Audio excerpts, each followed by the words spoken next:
yourself that question, Kemi, because I think you were part of the government up to about a year or so ago. The transparency of information during and after the unrest that followed the barbaric incident also must be investigated. One of my greatest frustrations is the deflection that often follows domestic terrorism incidents. Interesting choice of words. It's absurd that we are debating online knife sales more than we are integration and how we safeguard our society from extreme ideologies and violence. OK, look, that's the show. I'm Russell Quirk. I was in for Peter Cardwell. It is Kevin O'Sullivan next. Thank you for joining me. It's been a tough show to do, I have to say, but thank you for your participation. Until next time, I'm Russell Quirk. This is Talk. Kevin O'Sullivan's next.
Across the UK, on DAB+, on YouTube, on the app, on your mobile, the home of common sense.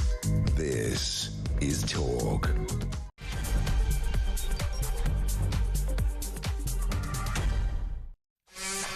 Good evening and welcome to the Political Asylum. I'm Kevin O'Sullivan, and on this sombre day, I will be with you all the way until 10 o'clock. Lots to talk about tonight, so get on the phone and call me on 0344 499 1000.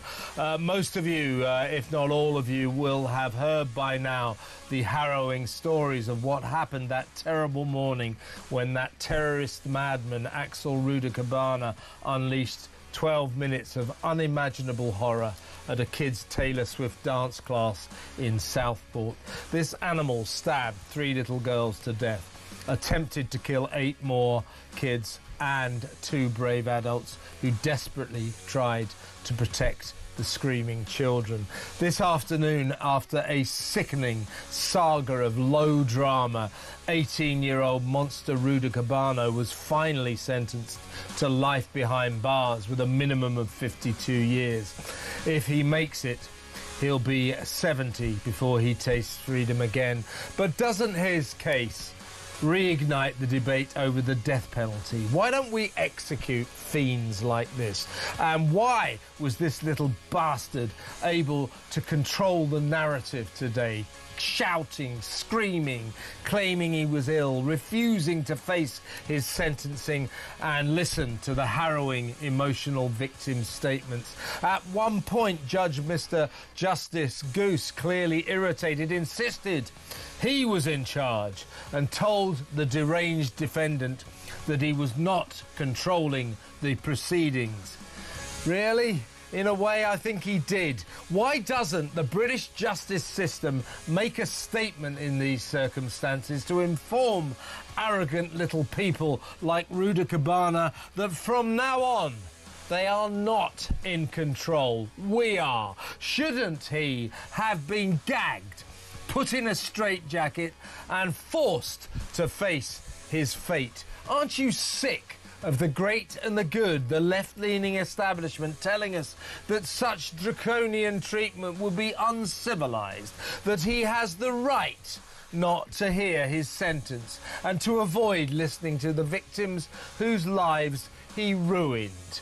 Why does the British state always look so weak? Why do we go soft on the Rudy Cabanas of this world? You tell me. 0344 499 1000. Also tonight, shock news statistics reveal that 1 in 12 Londoners are illegal migrants. 1 in 12 Londoners, illegal migrants. And what is two-tier Keir and Calamity Cooper, his hapless Home Secretary, what are they doing about this fast-escalating crisis that is spiralling out of control? I'll tell you what they're doing. Nothing. Just droning on about smash the gangs, smash the gangs. Yeah, well, you haven't smashed any gangs. Haven't smashed a single gang. No deterrence. They're coming across. They've been coming across hundreds of them this week again. It's unbelievable. Isn't it about time we stopped these people once and for all? 0344 499 1000. Stop the boats, if I can coin a phrase. And the Trump, across the Atlantic, the Trump revolution continues apace. The new president has banned working from home and put every single government diversity officer on paid leave with a view to sacking them as soon as legally possible. Here's to the Donald and his uncanny ability to do what the people want. The common sense revolution is underway in America. Over here, no common sense, except here on Talk. So, all that and so much more. Don't go anywhere. Stick with me right here, right now on Talk, the home of free speech and common sense. Let's spend Thursday night together. Now, get your calls coming in. I'll be honest with you, we won't be able to get that many in until towards the end of the show. We'll try and squeeze some in during this hour. I've got Dr. René Hundekamp coming in for Call Dr. A for the second hour. But we'll alternate. We'll keep coming back to this story, so keep your calls coming. I really want to know, do you think it is time for Britain to have the death penalty back? If you look at Rudy Cabana's case, you know, every time I see those 3 little girls that he brutally stabbed, lives snuffed out right at the beginning. What were they? They were in a dance class, enjoying themselves.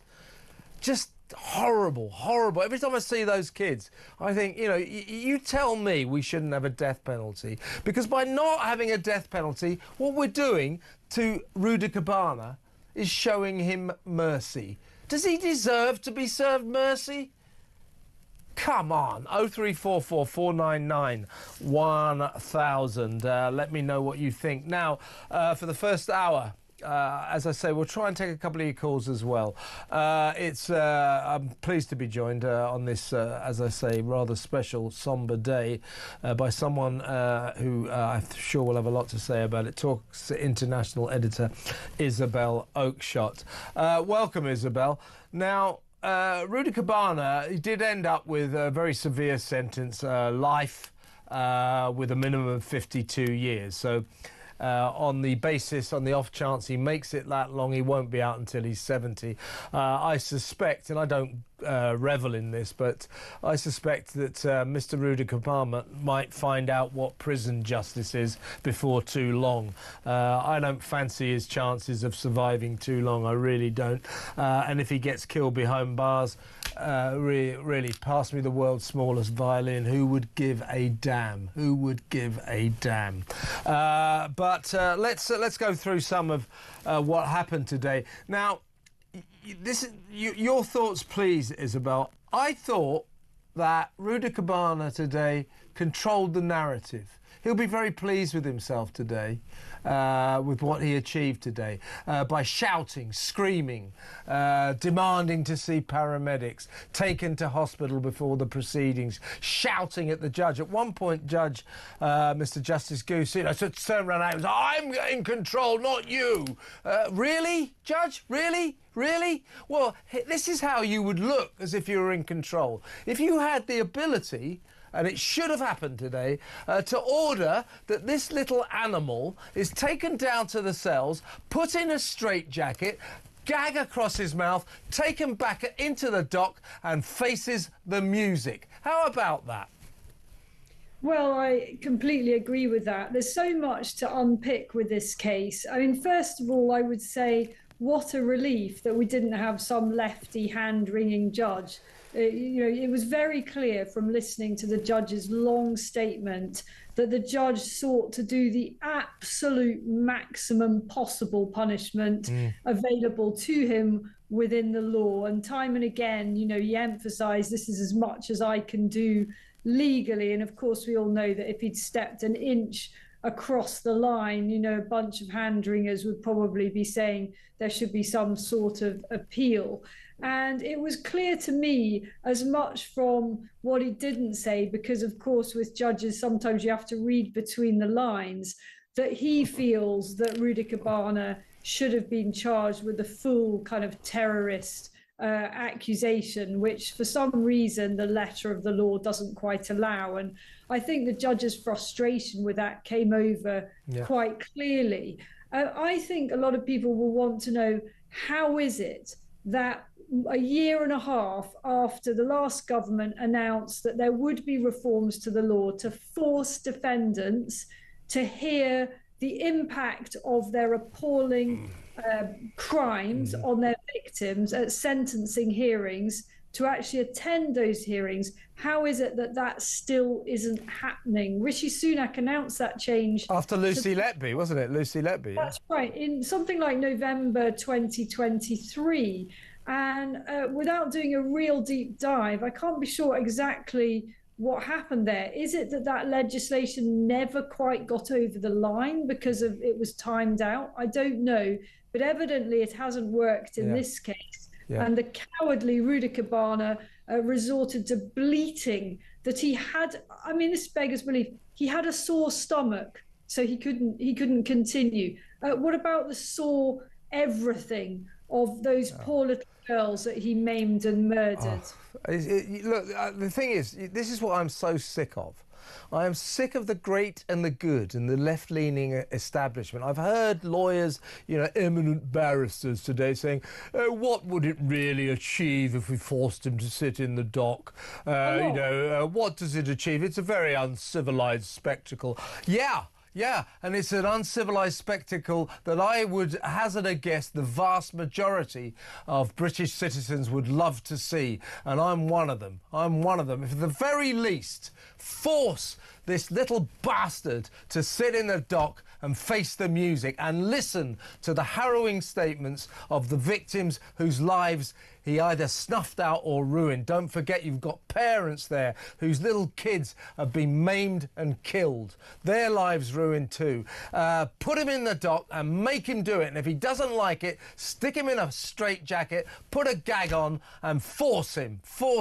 Why are we always so weak? And then that brings us on to the next topic, really. Again, we're told, oh, the death penalty is uncivilised. No. Well, it's been well known for many a long year that if you put this out to a referendum, a public vote in Britain, the majority of British people would vote for a return to the death penalty. But the Westminster elite, the great and the good, the establishment, they feel we must be protected from our baser instincts, and so they never even vote on it. They never even debate it in Westminster, in the House of Commons, because that's beneath them and unseemly. What about thinking about what the people of this country actually want? And how about enacting our desires?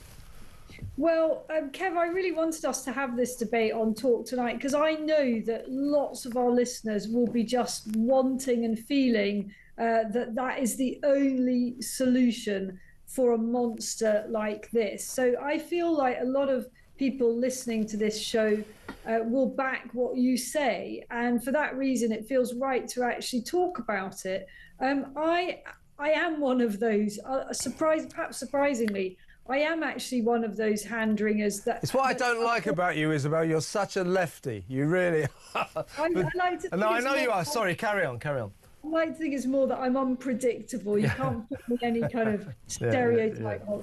I hate the death penalty. You know, whenever I read about cases of executions in America, I kind of hate myself for having read it. It always makes me feel really sick to the stomach. But I find myself in this particular case almost conflicted. And for someone who really hates the death penalty, that is going something. I'm just sort of left thinking, what is the point in imprisoning someone for half a century? What is the point? You know, I don't really think it's about money, but it is worth pointing out that the current cost of keeping a prisoner in jail is around £51,000 a year.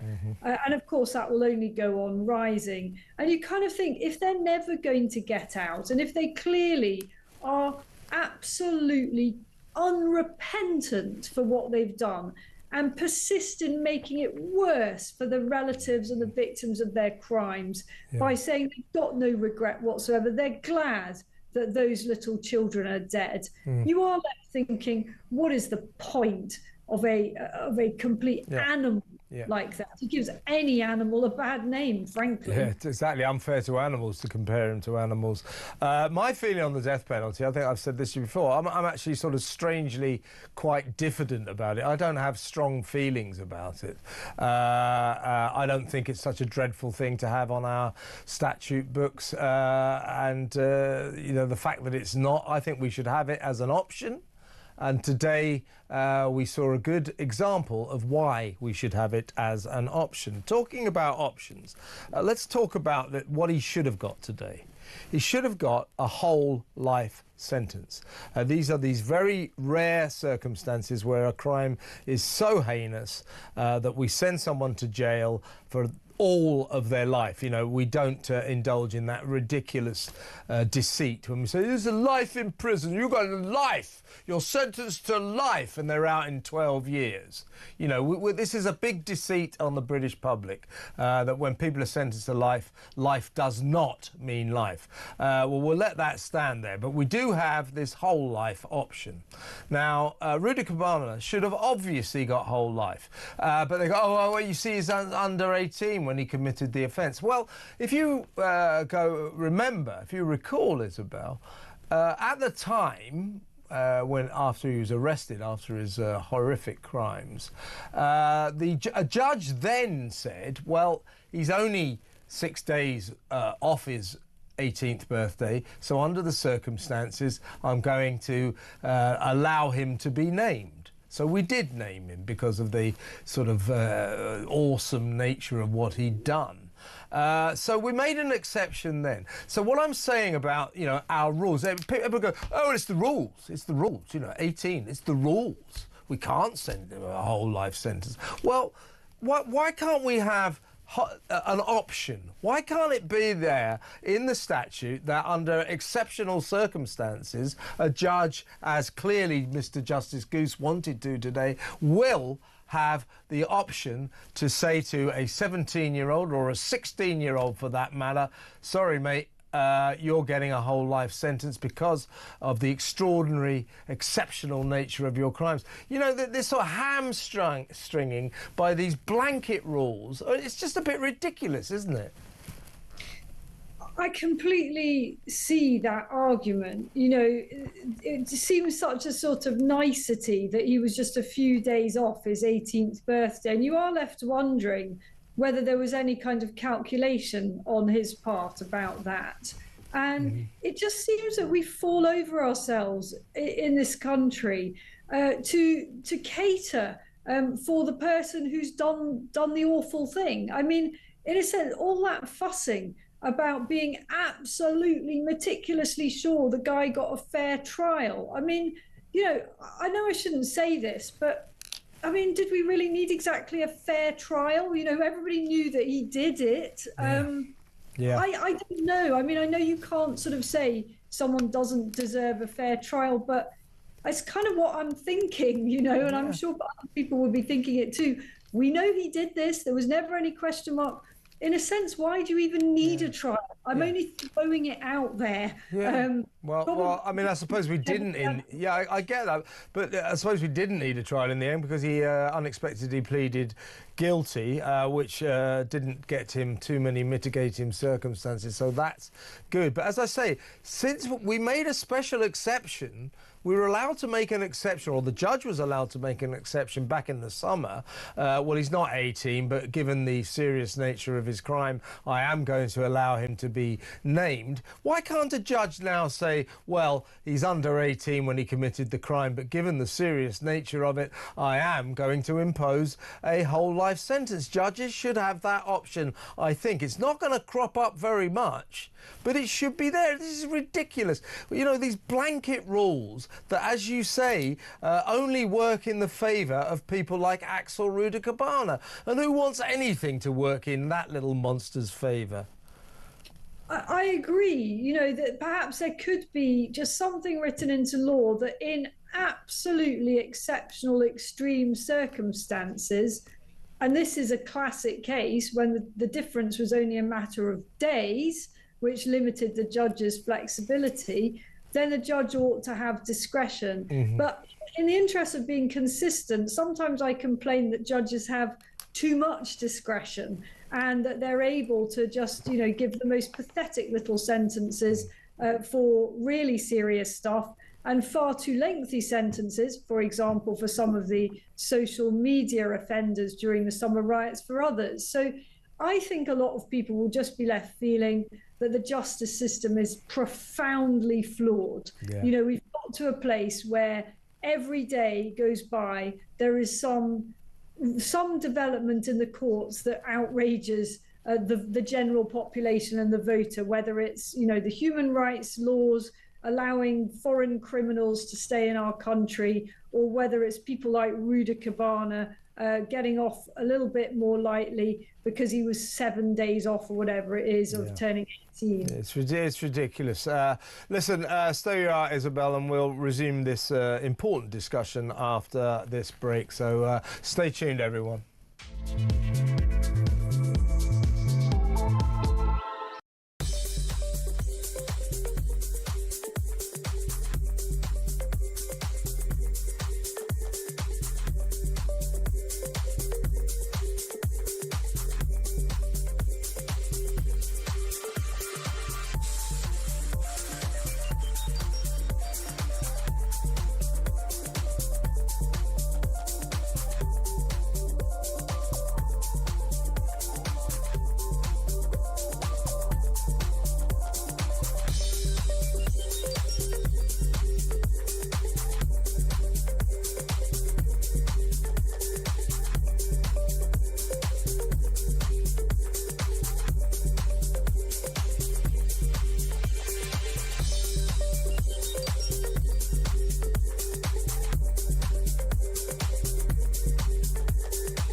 Old enough to wield a blade and to commit the atrocities that Axel Rudikapana has, particularly actually when there's this huge debate now about voting age and when you're deemed an adult and therefore responsible.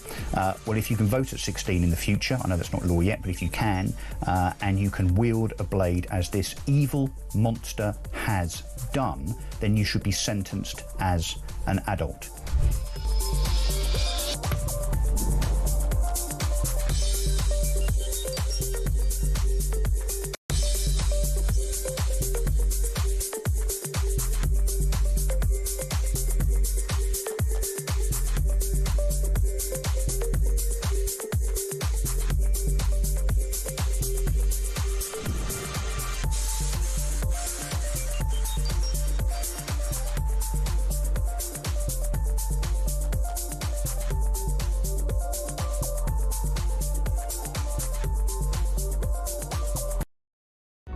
Across the UK, on DAB+, on YouTube, on the app, on your mobile, the home of common sense.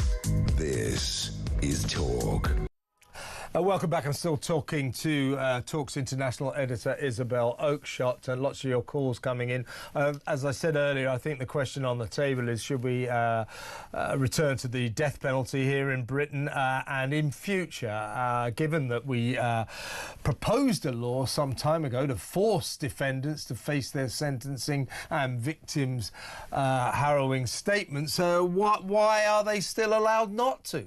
Why was not Rudikapana forced into the dock, if necessary, in a straitjacket and with a gag on? And if anybody thinks that's uncivilised, yes, so be it. I'll tell you, it is uncivilised, and I wish I was in court to see it. But we wouldn't have got the chance because, you know, he controlled the narrative today. Unbelievable. Here's the thing, Isabella, on a general basis, this is what I'd like to ask you now.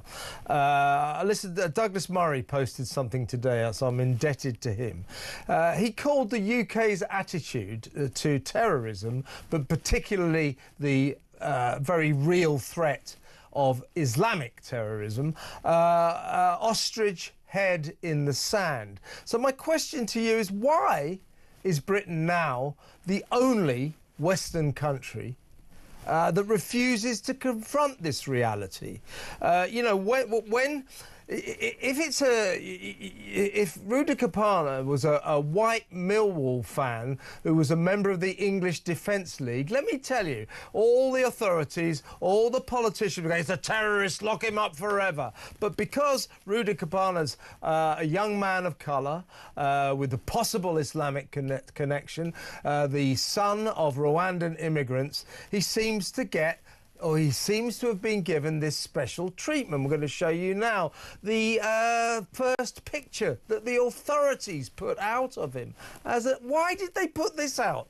As an angelic schoolboy. This is what he looks like. Here, put the real one, put the current one up.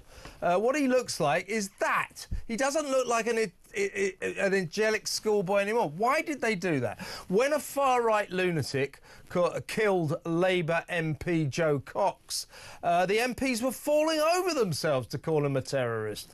When a Welsh guy, a real Welsh guy, drove at Muslim worshippers outside the Finsbury Park Mosque, killing one and injuring others, the Westminster Bubble Gang were immediately branded him a terrorist and called him the worst person of the earth. But when they're potentially Muslims or Islamic or people of colour, they start saying, oh, there's no terrorist connection here because he didn't mention any ideology. Oh, wait a minute, no, let's not rush to judgment here.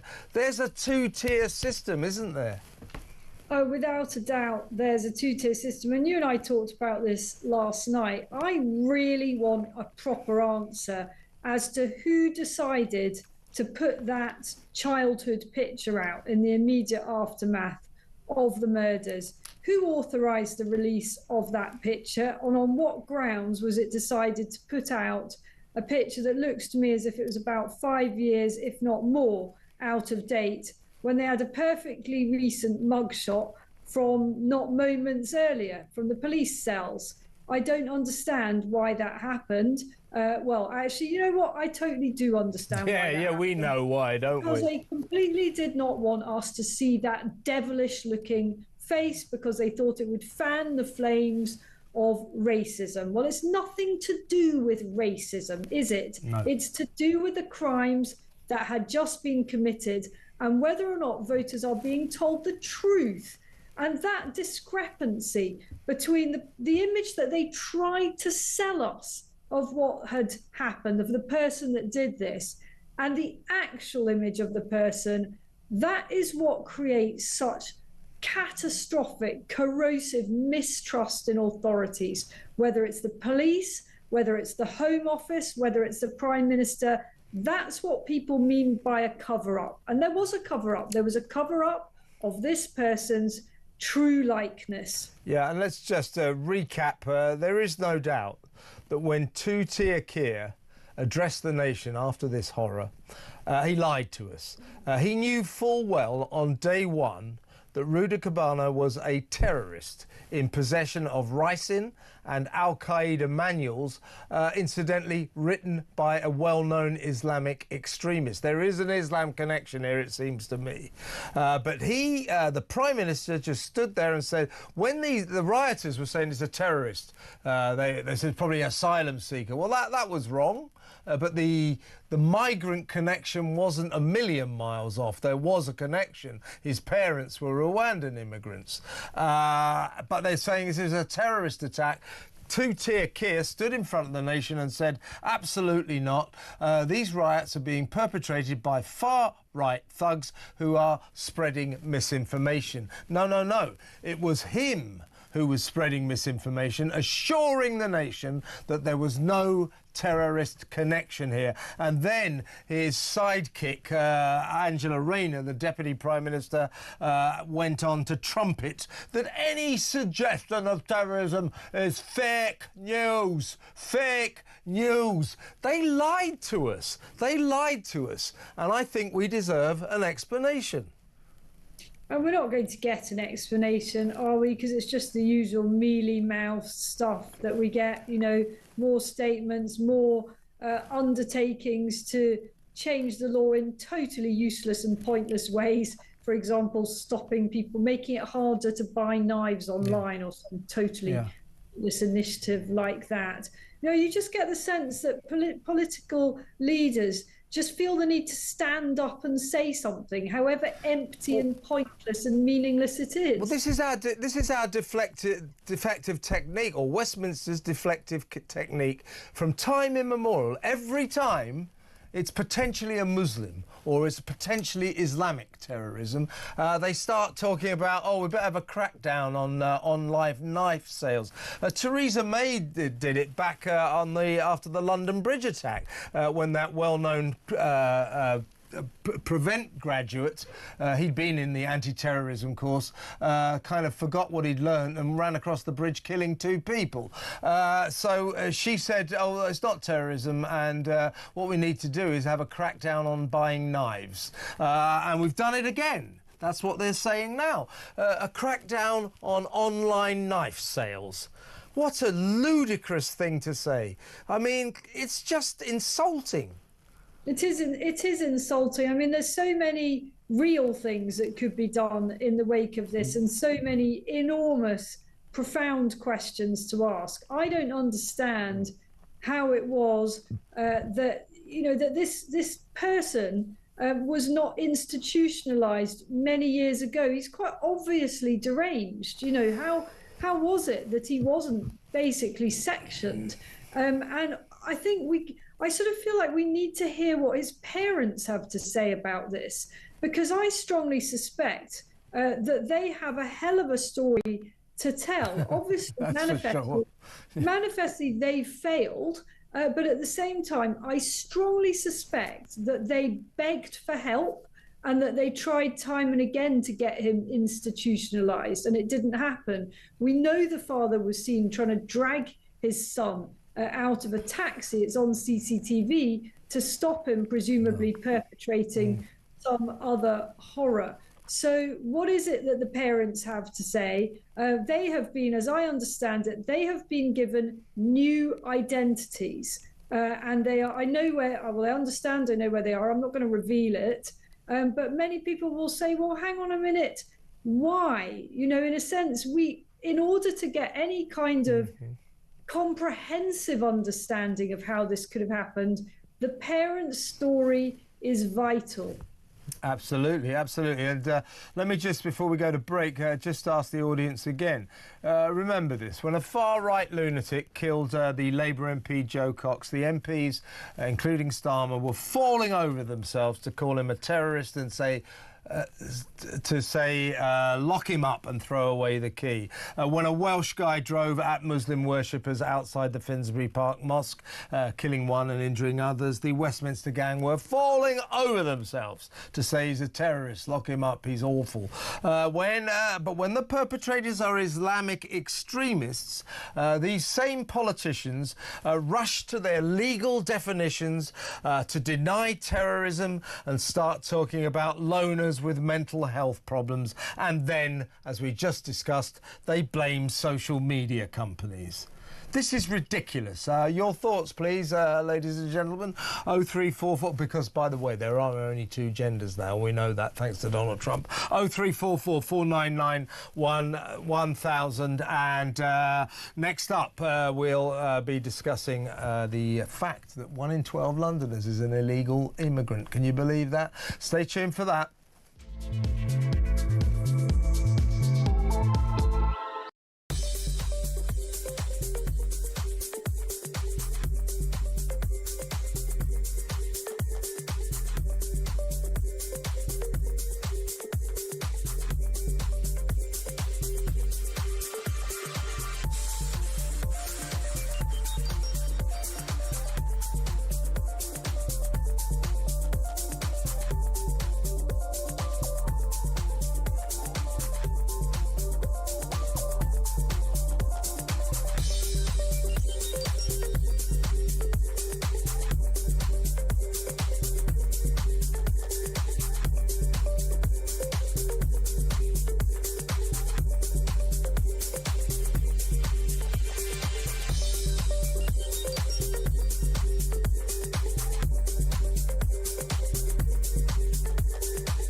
Across the UK, on DAB+, on YouTube, on the app, on your mobile, the home of common sense. This is Talk. Welcome back. I'm still talking to Talk's international editor, Isabel Oakeshott. Well, Isabel, obviously there is one massive story today, but other pretty big stories are unfolding as well, and we need to go back to the migrant crisis. Pop fact, rather unnoticed, last 2 days, yesterday 79 migrants illegal migrants came across the channel, and the day before, what would that be, Tuesday, 129 came across, so, and still they come. But it has been revealed today, shock figures reveal, these statistics from all people come from Thames Water, who've analysed their customers. 1 in 12 Londoners, 1 in 12 people living in London is an illegal migrant. If that is not an indication of just how seriously out of control this escalating crisis is, I don't know what is. I mean, Kev, the only reason this doesn't surprise me is because when I'm not overseas, I live in central London and I see it everywhere.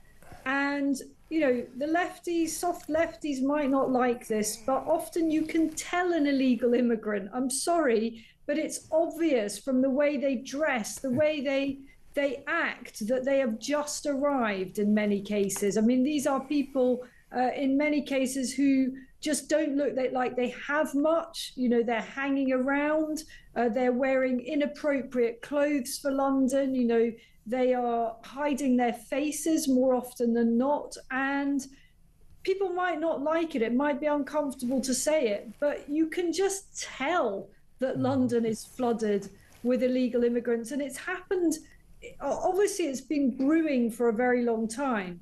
But the escalation of this in the last couple of years is so very, very in everybody's faces.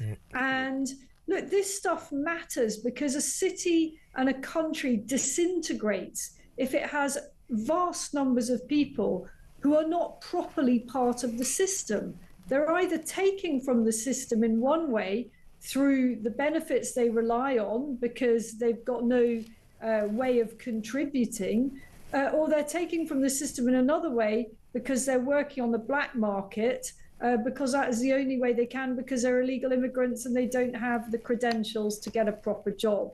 None of it is good for all of us overall. And it just beggars belief that this government and all of the previous administrations since the Labour years before the Tory lot have allowed this to happen. How? Why? Stop. It's just ridiculous. And let's just go back to the obvious. This government's doing nothing. I mean, it's shouting about smash the gangs. You know, it's July. July the 5th they came into power. They immediately announced the Border Security Command, you know, this crack force run by a former copper called Martin Hewitt, who gets 200 grand a year, and equipped, by the way, with 175 million pounds worth of cutting-edge, state-of-the-art equipment, to drones and sonars and God knows what, to try to find people smuggling gangs and to convict them. So a lot of money gone into this, a lot of verbiage, a load of headlines gained. How many gangs have they smashed? Oh, I know. None. All that Starmer did, pathetically and in an infantile way, was get rid of the Rwandan deterrent. Now, people might say, well, Rwanda didn't work. Well, how do we know? It never started. That idiot just trashed millions and millions of pounds, hundreds of millions of pounds worth of British investment in that scheme. Day one, it's a gimmick. It's a gimmick. Well, I'll tell you what's a gimmick. It's this ridiculous Border Security Command. You can't solve the migrant crisis by catching people smugglers. Catch people smugglers today, there will be new ones tomorrow. You've got to stop the migrants. And the way to stop the migrants is either turn the boats round or get some serious deterrents going. Like, for example, if you don't turn the boats round, right, you just arrived on our beaches in an illegal vessel, doubtless without any documents. That's against British law. We're going to stick you in court and then we're going to deport you. Then you're going back to where you came from. That kind of thing. That might discourage these thousands and thousands and thousands of illegal foreigners who get onto small boats and come across the channel and break into Britain every single year. Well, of course it would. But it's also worth pointing out that when it comes to where this story started, which is 1 in 12 people in London are illegal immigrants, very few of those will actually be people who've come across on the boats. The vast majority of illegal immigrants are people who've overstayed their visas or come here on false pretenses, claiming they're going to do some student course, which all they've done is put down a few quid deposit for and then never actually turn up to do the course, and then they slip into the ether. And none of this before someone writes in to complain is to be anti-immigrant. There's all sorts of amazing immigrants, of course there are. This is about what kind of people we want to make part of our society. And the bottom line is they need to be net contributors. Of course, we should take maybe some asylum seekers. That's the right thing to do. Genuine ones, really genuine ones. And of course, immigration in some ways can be a good thing, but not if the people are coming who are low or unskilled and are just totally dependent on a shrinking number of British citizens who have been here and paid into the system and are having to work ever harder in order to keep the massively overinflated welfare state afloat. Just to put that statistic into context, these are very, very loose sums. Maths is not my strong point, but the estimates for how many people live in London, the metropolis, you know, it depends how you define it, but it's sort of between 8 and 10 million. So let's take the easier rounded figure of 10 million. So if 1 in 12 of that 10 million are illegal migrants, that means in this city alone, here where talk is, in London, there are the best part of 1 million illegal migrants. That's extraordinary, isn't it? Well, it is, but it just doesn't surprise me. And you know what? There'll be very, very high figures for a bunch of our other cities as well. And, you know, I challenge anybody with any observational powers to be in central London. Just get the tube, just look around you, and you'll see who it is that is looking shifty and is masked up. Yeah. You know, the people on bikes with balaclavas. Why do they wear balaclavas through the summer months? Why? Well, I think we know. Isabel, stay where you are. When we come back, we're going to talk about Donald Trump. He has been the story of the week, of course. And I want to discuss really his uncanny ability to do exactly what the people want, what they always wanted, but the Democrats, the holier-than-thou Democrats, prevented them from having. So that next, stay tuned.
It's obviously a very horrid situation for everybody. There is some disquiet, is there not, at the very least, about the way that the authorities have handled all of this? At the moment, I think people here are just in that panicked fight or flight mode. It really is. You're in the lap of the gods. Everybody's on edge. Nobody feels safe. As you know, where I live is on fire right now. Literally, the entire city of the Pacific Palisades is burning. Any message from you to Governor Newsom or Karen Bass tonight? Spend less on hair gel. What can I say to them? Not big admirer of either.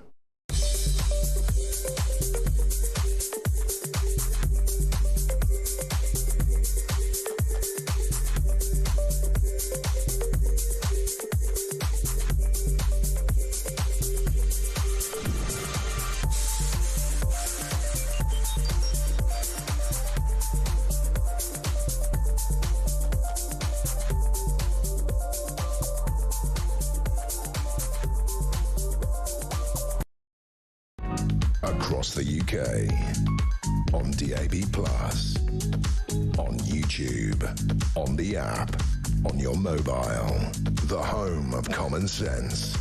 This is Talk. Welcome back. I'm still with Talk's international editor, Isabel Oakeshott. Isabel, let's briefly talk about old Donald. What a week he's had. The inauguration a few days ago was one hell of a sight to see. And, of course, his various speeches through the week have been like a kind of return, as he said, it's a return to common sense.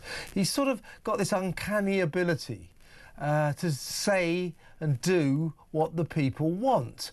You know, unlike the Democrats and the Labour Party over here, who think that the job of politicians is to preach to us on high, to fleece us so that they can virtue signal, so that they can polish their halos. Look at us, we're saving the planet with the net zero policies. Aren't we wonderful? Don't worry about the people, they can pay for it. You know, he's cutting through that with a dose of salt. So he got rid of net zero with one sentence. It was amazing. No more of that. Drill, baby, drill. Of course, his deportation of migrants, you know, was what a lot of millions of Americans wanted to hear. He immediately sent troops down to the southern border, so he's got stuff going on there. And, of course, there was that fantastic moment that in America, from now on, under American law, there are only two genders, men and women. You know, a lot of, you know, woke people won't like all this, but most people will go, yes, yes. And he's done it again. He's done it again. So, today he's sent home every single government diversity officer, every single member of the American government's diversity staff, and there are quite a few of them, have been sent home on paid leave with a view to sacking them as soon as that is legally possible. And almost better still, I love this, he's banned government staff from working from home. He said, you want to come in one day a month, get another job. You want to work for me, you come to work. You sit in the office, otherwise you don't work for me. He's got this amazing ability to say what we've always been thinking, hasn't he? Completely. And I think that voters in the UK would just absolutely love to see a politician of our own testing the boundaries in that way. Wouldn't it be magnificent if someone like Nigel Farage or some other incredibly bold opposition politician who got elected and into that position would just stand there and say, right, folks, this is what's happening here, and just rattle off a list of everything they're going to do. We're going to stop the boats, and you know what, we mean it. I'm ordering tonight the Navy to get themselves into the Channel and do just that. Yeah. We're going to deport foreign criminals. They're all going to be on planes by the end of the week, and so on and so forth. You know what? The country would just absolutely cheer, wouldn't they? Yeah. Of course, the lefties would be traumatized. They might have to, you know, they would have to have more than a few smelling salts. But what a spectacle that would be. And you know what? I don't think it's impossible. I tell you this, if a party like Reform were to win the next election, that is the style in which they would begin government. Yeah, here's an announcement I would make. My executive order would be, we will immediately lock crazy Ed Miliband in a padded cell and abandon every single aspect of his deranged net zero zealotry. I mean, that is such a worry. I'll tell you what, Isabel, with that guy, we are going to suffer serious power cuts within about 2 years. And when the people lose their power, you will find the government lose their power too. It happened to Ted Heath in the 1970s. The one thing that the usually pretty docile British people will not put up with is not having power, having the lights cut out on them. And Ed Miliband is careering us towards that inevitability. And when it happens, if Starmer is too stupid to realise that calamity will result in the collapse of his government, if he's too stupid to realise that he has to get rid of this madman Miliband, then he deserves his fate. But if we get blackouts, they're finished. Well, you know what, Kev? Sometimes it has to get worse before it gets better.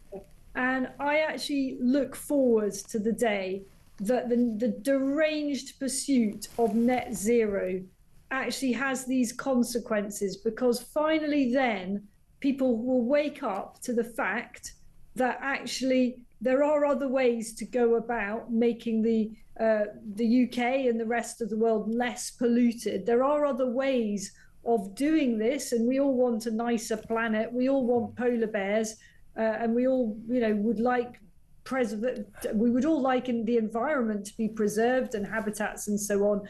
But you don't have to cut off your own legs in this way. It is completely and utterly bonkers. But people may not fully realize that until they feel it and see it. I think they're already beginning to feel it. They already sense that this has gone far too far. But perhaps we need those blackouts just to have a message. You could be right. And, people haven't quite noticed how undermined Miliband has been this week. You got to remember, don't forget, in terms of saving the planet, in terms of pollution, carbon emissions, Britain is utterly irrelevant. We produce less than 1% of the world's carbon emissions. We've done more to go green than any other country on the face of the earth. So we don't pollute the planet. So anything we do won't make any difference. If we went back to living in mud huts and going around on horse and carts, wouldn't help the planet at all, because meanwhile China is sort of belching out 28% of the world's pollution. Russia, Brazil, India, all of the big industrial nations are continuing to ignore net zero to their heart's content. Now, the biggest industrial nation in the world, the United States of America, why does Ed Miliband say, why does he impose, his insanity on us, causing us to be colder and poorer? You must pay a lot, very high energy bills in order to fund my windmills and my solar panels, and pay all the extras that you have to pay, because it's very, very important. But we go, but it won't make any difference. Yeah, well, you say that. It's very important that Britain is a world leader, that we show the way, and by so doing the bigger nations will follow us. How did that work out with America this week? Yeah, I mean, I want to be a world leader. I want our country to be a world leader in all sorts of things, but not net zero. Yeah. You know what? This is something we can talk about another time, but there is a battle royale coming up on this because of the suggestion that certain members of the cabinet want to revive the new runway at Heathrow proposal. Now, what do net zero nutters hate most? Aviation. So can you imagine the clash that's coming between ministers if Rachel Reeves is saying, well, actually, she's taking one look at the economy and seeing it's going absolutely on kids. She needs something, anything, something shiny to pull out the bag. And Ed Miliband sees it's the third runway. Well, we're on for quite some popcorn-worthy spectacle. Do you know how much investment there was in fossil fuels last year? $1.16 trillion.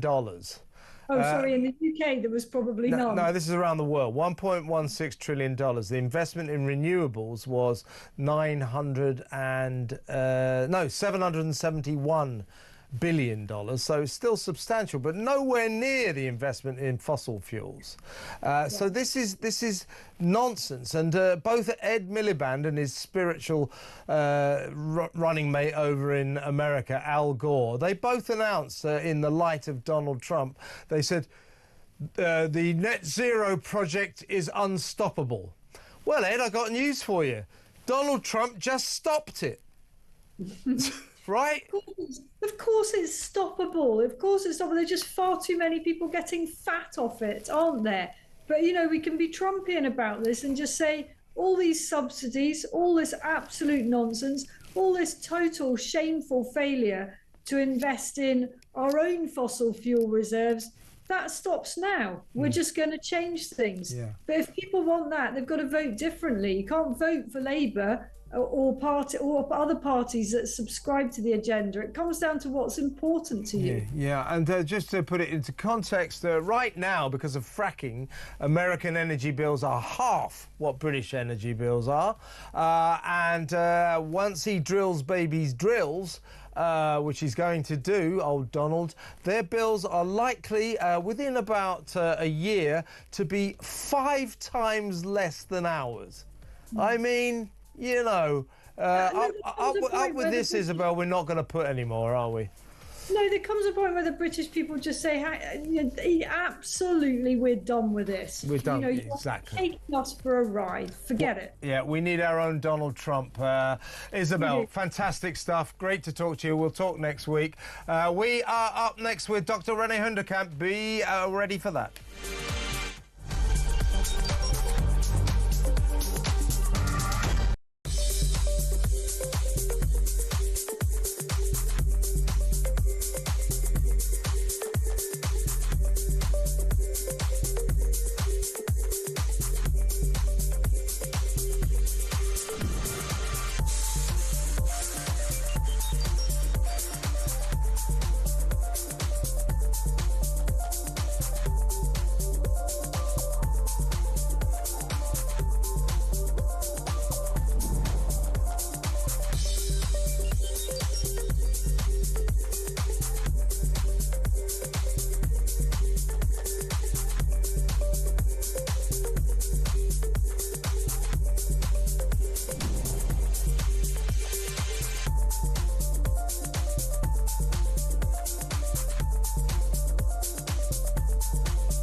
Across the UK, on DAB+, on YouTube, on the app, on your mobile, the home of common sense. This is Talk.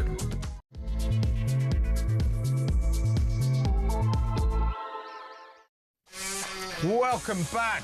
It is time now for Call Dr. René. Dr. René Hunderkamp, GP extraordinaire, is in the studio. Welcome, René. Thank you.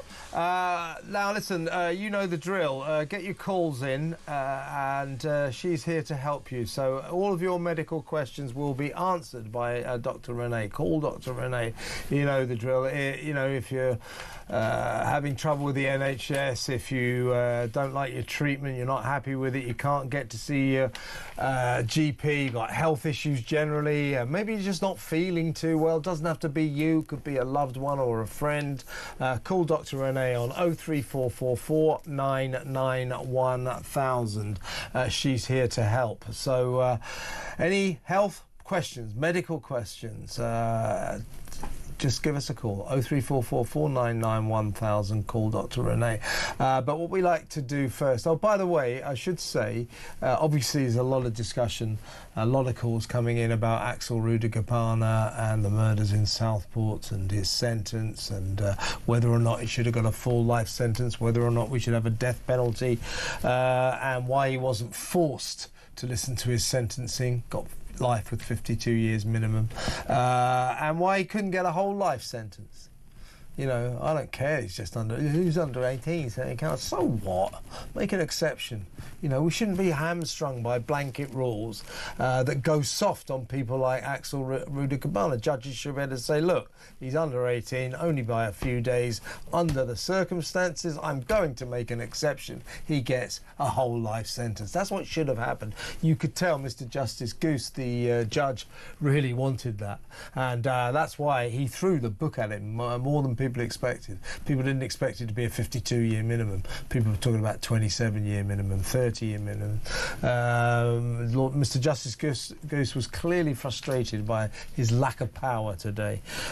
So all those questions. So we will come back to you about an hour and a bit. But keep your calls coming in, and we are going to have a phone session on all that later on in the show. In the meantime, as I say, for the next hour or so, we're going to talk about your medical problems. So give Dr. Renee a call with any of your problems, and she'll help you out. She's very good at this. But what we like to do before we get to your calls, your medical calls, we like to discuss a couple of stories. And first off, well, let's get your take, Renee, on today's event. You know, I have a strange, an unusual attitude to the death penalty. I don't have any particular strong feelings about it.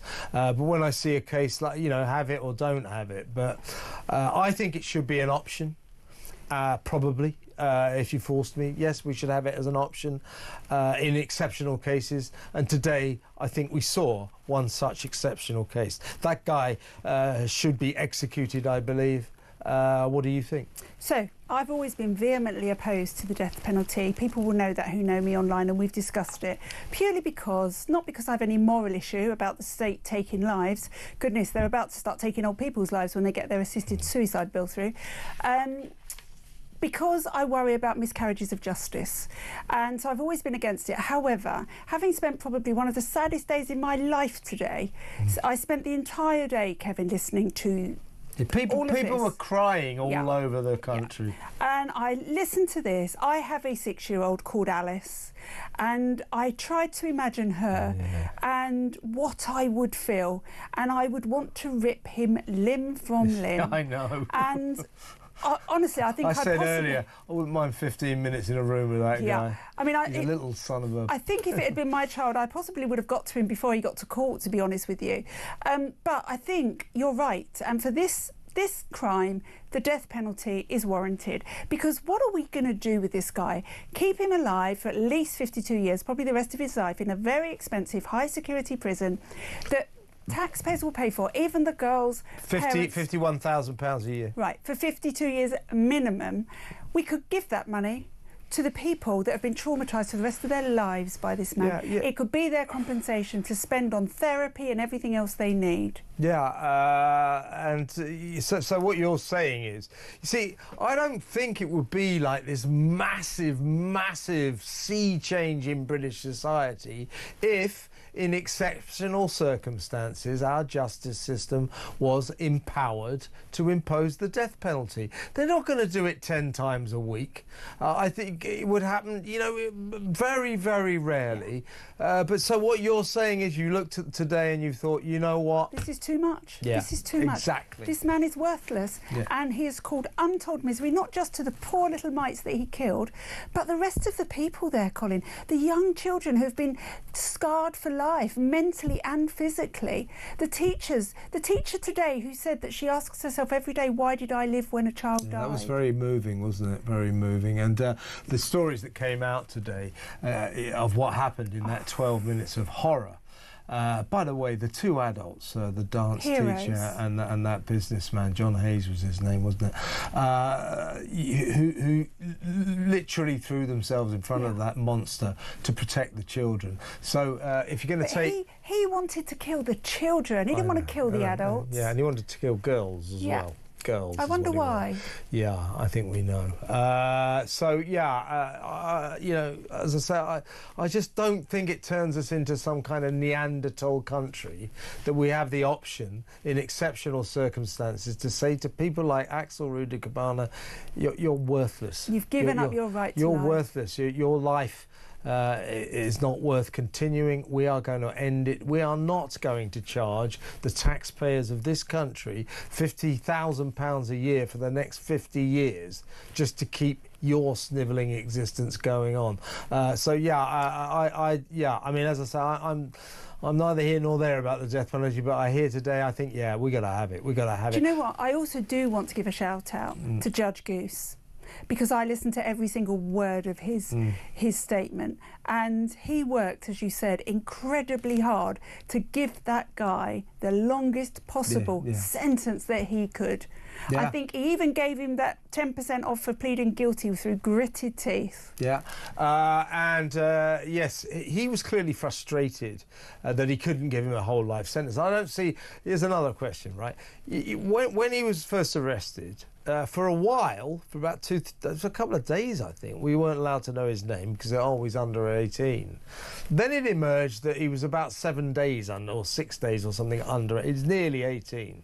And by the way, a lot of people speculating he deliberately did this before his 18th birthday, playing the system. But because of the exceptional circumstances, a judge then said, you know what, you can name him. He said, this crime is so heinous, you can name him. So why can't a judge now say these are exceptional circumstances? He was under 18 at the time, but I'm still giving him a life sentence, a whole life sentence. In the world we now live in, run by the Starmers of the world, that would instantly open this up for a challenge. Well, my point is, though, it makes sense to me that judges should have that option, and I think we have to do something about this. And my last question to you, what I think should have happened today, when that little bastard caused a scene. Oh, I've got a bad stomach, I feel ill, I'm going to shout and scream. He actually said, I'm going to carry on shouting, you know. I mean, I wouldn't have cared if he'd have died in the dock, frankly. Yeah, well, exactly right. There was nothing wrong with him, by the way. I haven't eaten for 10 days. Well, have a sandwich, and you silly little so-and-so. Anyway... Do you know, can I answer your question? I think you were going to say about forcing people to come to the dock. Yeah, put him in I think we should. Yeah, put him in a straitjacket, you know, put a gag on him and force him up. You know how to keep them quiet? You tell them that if they don't sit and listen, if they interrupt proceedings, they'll add another 10 years to their sentence every time the judge has to tell them. Sure, I mean, you could do that. I mean, they talked about, you know, if you shout, you know, you'll get no visiting and no privileges in prison. Well, you know, I think an easier method is put them in a straitjacket, put a gag on, sit them down there, chain them to the seat. You listen. You can't get away now, can you? You know, that's what people want to say. Why does the state, why does the justice system have to look so weak? That kid, that awful excuse for a human being, that animal, that monster, today controlled the narrative. Yeah. And I don't ever want to see that again. Well, I don't ever want to see him again. What happened too after the Lucy Letby case, when she declined to face her sentence or the victim's statements? I thought they were changing the law. Exactly. Yeah. Oh, we're going to do something about this. And they didn't know, because they don't like the idea. This is the great and the good, the establishment, the left-leaning establishment saying this is uncivilised. What do we gain from this? Tell you what we gain. We get a feeling that, you know, with someone like Rudy Cabana, the state now controls him. He does not have any say in what happens to him. We are in charge. Only today he had every say in what happened to him. He controlled the narrative. I don't ever want to see that again. Kevin, I heard a commentator coming in here on another channel talking about his rehabilitation and giving him responsibility and hope. I don't care if he has hope. I don't want him to have hope. Yeah, I absolutely don't want him to have hope. I don't want him to be rehabilitated. Yeah, but by the way, you know, I don't revel in this. I don't condone this. But my guess is, you know, Rudy Obama, 50 years before he sees taste freedom again. I got a feeling he might not make that. You know, there's a sort of there's an unofficial justice system behind bars.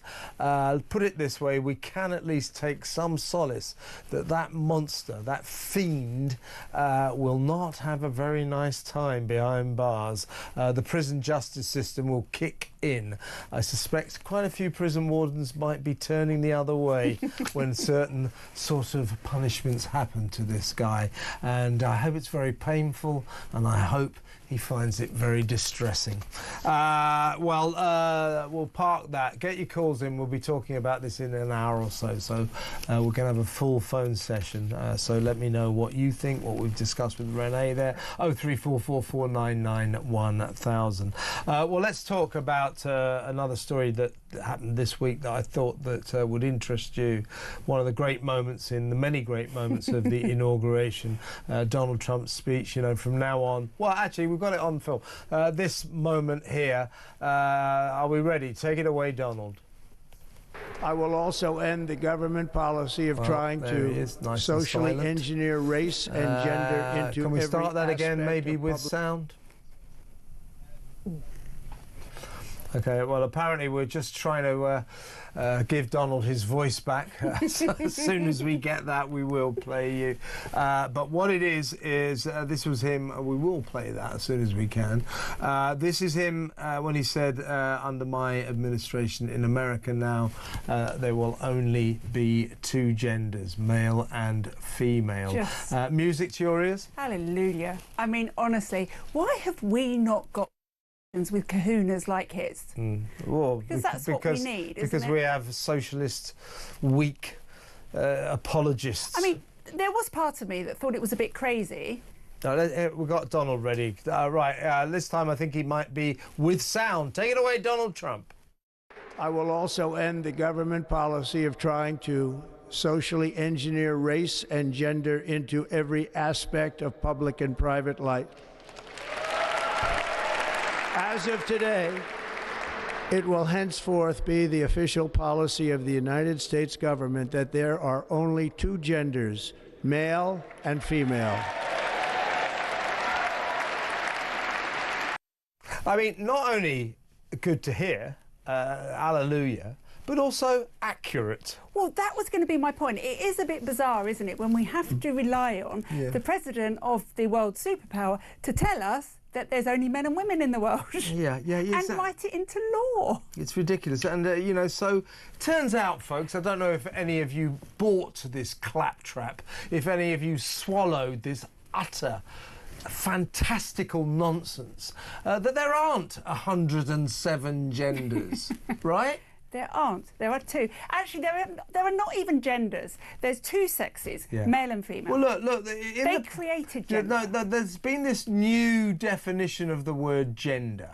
You see, sex means whether you're a male or a female. Gender. It's how you feel. You could be a neutroid. You could be, you know, I don't know, whatever they call them. So they've got all these ridiculous names, you know, undecided and all this kind of stuff. Well, that's a new version of the word gender. Gender used to mean, what gender are you? Are you male or female? Yeah. You can also, of course, use the word sex in that context. What sex are you? So gender and sex used to mean, when you use the word sex in terms of men and women, used to mean, well, the same as gender, but they've changed the meaning. Well, what Donald Trump has done, he's taken the word gender back to its proper meaning. It's fabulous. And I mean, I just would love, and we know it's not going to happen, I'd just love someone to stand up here and do the same. But I'm hoping, I live hopeful, that some of this will trickle over here. Well, yeah, I think, culturally, I think it already has. I think in many ways, obviously, Donald Trump sort of revolutionised America in one day flat. He really did. But his anti-woke, you know, his brilliant anti-woke stance, I think, you know, millions of Brits looked at that and said, well, please, can we have that here? You know, he's like struck a blow for common sense. Yeah. And the Emperor's new clothes have just been stripped off. Doesn't he wear them well? He does, he does. He's the Emperor and he's got new clothes. Donald Trump, what a guy. Okay, we're going to go to break now, and as I say, when we come back, it's called Dr. Renee proper. So please get on the phone and call Dr. Renee with any medical questions or health issues that you've got. She's here to help. 0344 499 1000. Back in a mo.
It's obviously a very horrid situation for everybody. There is some disquiet, is there not, at the very least, about the way that the authorities have handled all of this. At the moment, I think people here are just in that panicked fight or flight mode. It really is. You're in the lap of the gods. Everybody's on edge. Nobody feels safe. As you know, where I live is on fire right now. Literally, the entire city of the Pacific Palisades is burning. Any message from you to Governor Newsom or Karen Bass tonight? Spend less on hair gel. What can I say to them? Not big admirer of either.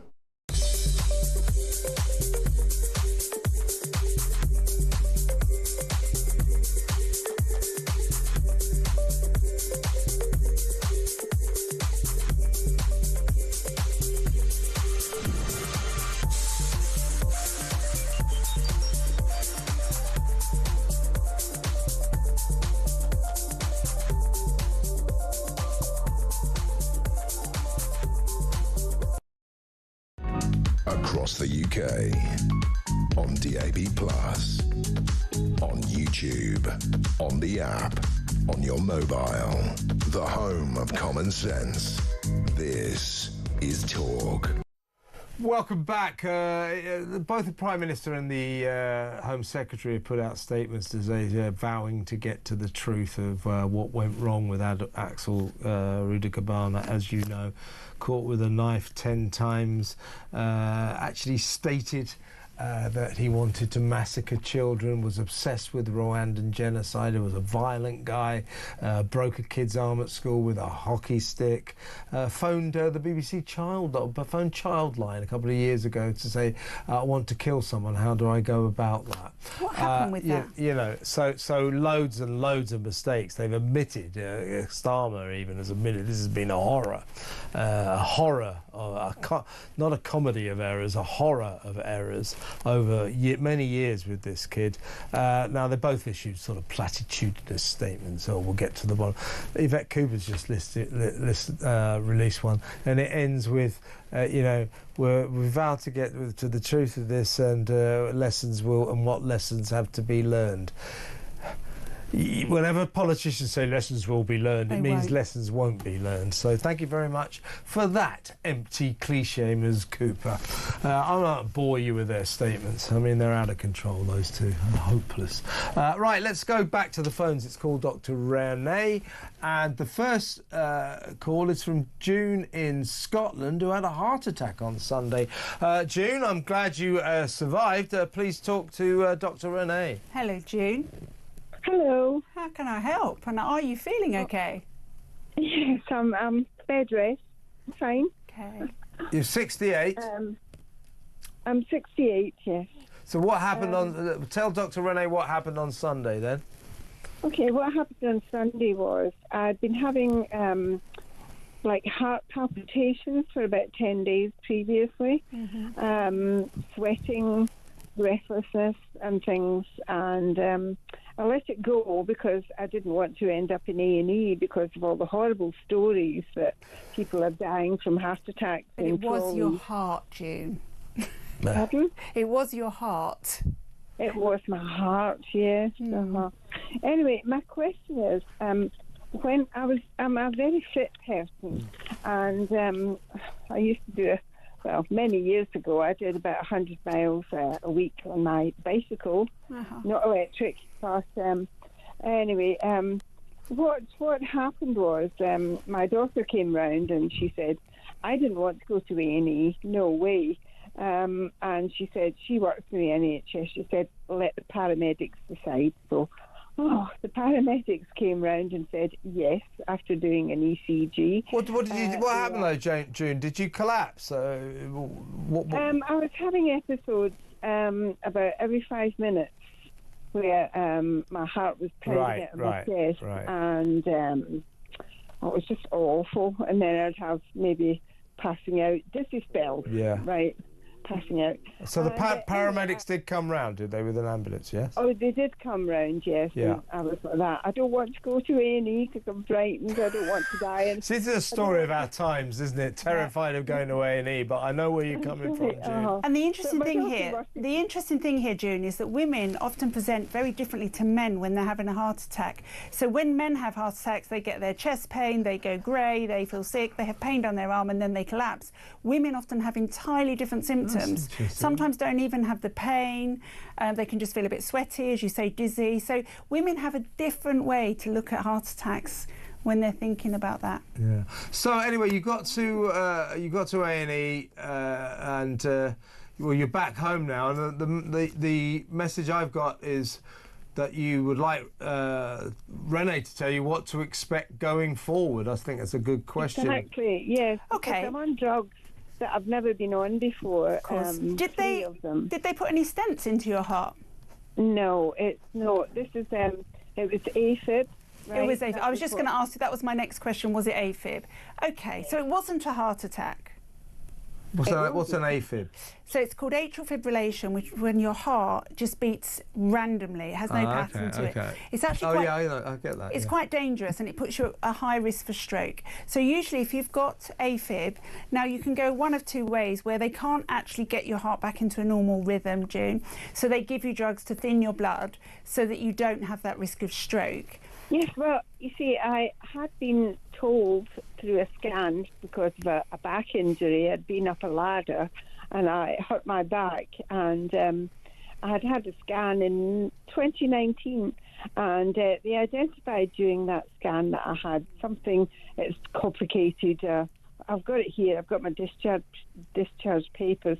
Calcification LAD. Right. So that's your that's one of your main arteries around your heart, and calcification means that the artery has got calcium laid down alongside it, so it's stiff and it doesn't move in the way that an artery usually should.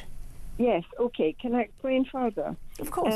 What happened in hospital was when I was having these ECGs in resus, they noticed something else wrong with my heart, right? And I don't know what it was. You know, when you're in hospital and you've got consultants and doctors coming around you all the time and you're a bit out of it, you don't really take it all in. No. Right. Now, one of the things they said, well, they noticed on the ECG that, you know, my heart was going up resting rate to about 140, 150. And on the way back down, they noticed something else. Now, I've got my discharge papers here, if I can find it. It's called something bigamene. Yeah, bigamy. Bigamy. So this is just another type of arrhythmia. So atrial fibrillation is one type of arrhythmia where your heart's not beating with any rhythm at all. Bigamy is another one where you're actually getting two regular beats close together, then a gap to regular beat. It's just another irregular heartbeat in its own way.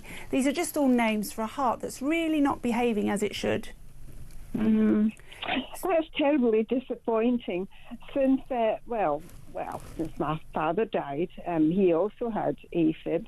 I've been eating fish, vegetables, sweetened muesli. So there are various. That's all I've been eating. Sure. And I thought initially, I googled it, of course, and I thought I've got anemia because I'm not eating steak or red meat. So June, all the symptoms are the same. Okay, June, let's see what the doctor has to say. So Thank you. Atrial fibrillation isn't really down to diet and lifestyle. It's just one of those things that happens more to women than it does men. There are things that can make it happen. So if you've had an infection, people often go into AFib.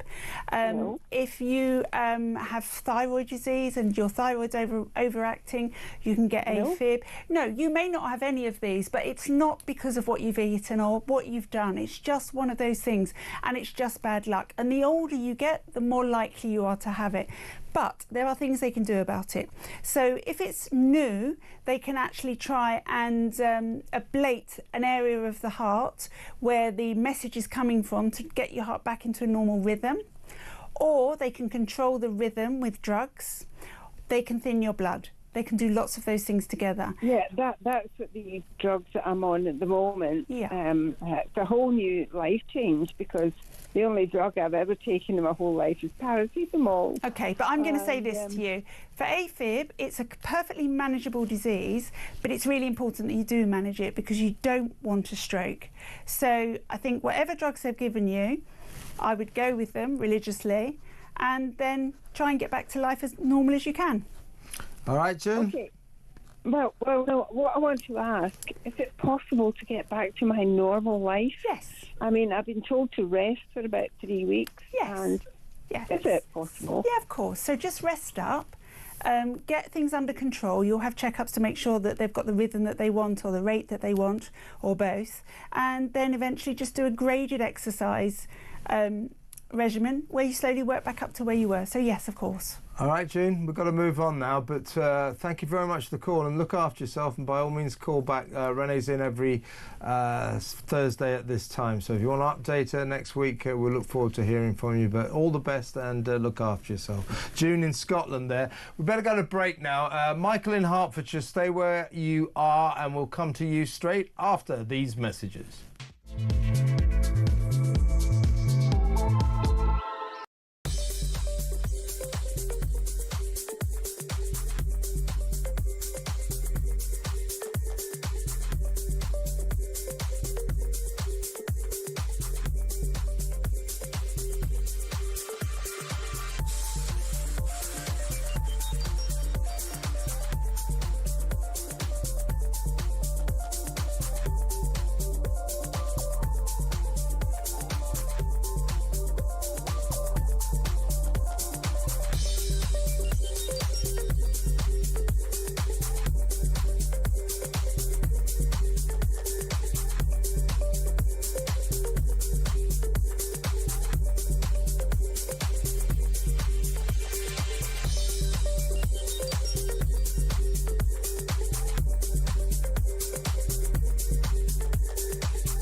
Across the UK, on DAB+, on YouTube, on the app, on your mobile, the home of common sense. This is Talk. Welcome back. Now, I was just having a consultation with the doctor here, a personal one. This job does have its advantages. You know, when you go out with the doctor, oh, doctor, I've got a terrible back. Well, when we're not on air, that's what it's like. What about my arm? And what about my foot? Yeah. Everyone. Yeah, I bet you get that all the time. I never do that, actually, but I did just then. Now, let's get back to the people that matter. Never mind me. I don't have to call Dr. Renee. I can just talk to her, but you call her. Let's talk to, Mark in Carlisle. Michael in Hertfordshire will come to you in a minute. Mark in Carlisle first, old-time caller to the show. Good to talk, Mark. I see your appendix burst. Talk to Dr. Renee. Hello. Hi, I did a 60-mile hike on my 60th birthday. Good for you. I'm very fit, and etc. And 4 days later, I was in intensive care. Didn't know what it was. It was obviously appendix burst. I had keyhole to open surgery, conversion. It took many hours. I nearly died 3 times with infections, etc. I got an infection on one of the drains. I got a blood clot on one of the drains, and it was massive. 5 weeks in hospital to try and get these infections down. And they congratulated me when I met the surgeons and they said, we don't know how you got through that because most people die with that kind of infections. There was infections from my pelvic cavities all the way up to my chest, and it took them 5 weeks. It was a nightmare. It's the nastiest he's ever seen. He saved my life, basically. Anyways, I was released, and then I was back in again a few days later. And the infections kept coming back. Now, first of all, they said, the 60-mile hike didn't cause it. I want to know what caused it, because I'm very fit. I train every day. So... and the infections are still coming back. I'm back in every week for one night to check them and back on antibiotics. This is 9-10 weeks now. How long will the infections take to get down? Okay. And what caused the appendix to burst? Okay, so let's go backwards. I can tell you that in the last 6 weeks, I've seen 3 people with appendicitis all around that age. So appendicitis tends to happen either teenagers or at this age. And there's nothing that particularly caused it, and it doesn't matter if you're fit or unfit. Again, it's just one of those things. The appendix is just this tiny little bit of bowel that shouldn't be there. We don't really need it anymore. And, you know, sometimes it just gets infected and swells up, and if you don't get it taken out or treated, it bursts as yours did. Now that, at the point where yours burst, that's actually life-threatening, because what you then get is this spillage of stuff that shouldn't be there into your abdomen. So this is obviously, for you, it's obviously been quite bad, and it's seeded everywhere.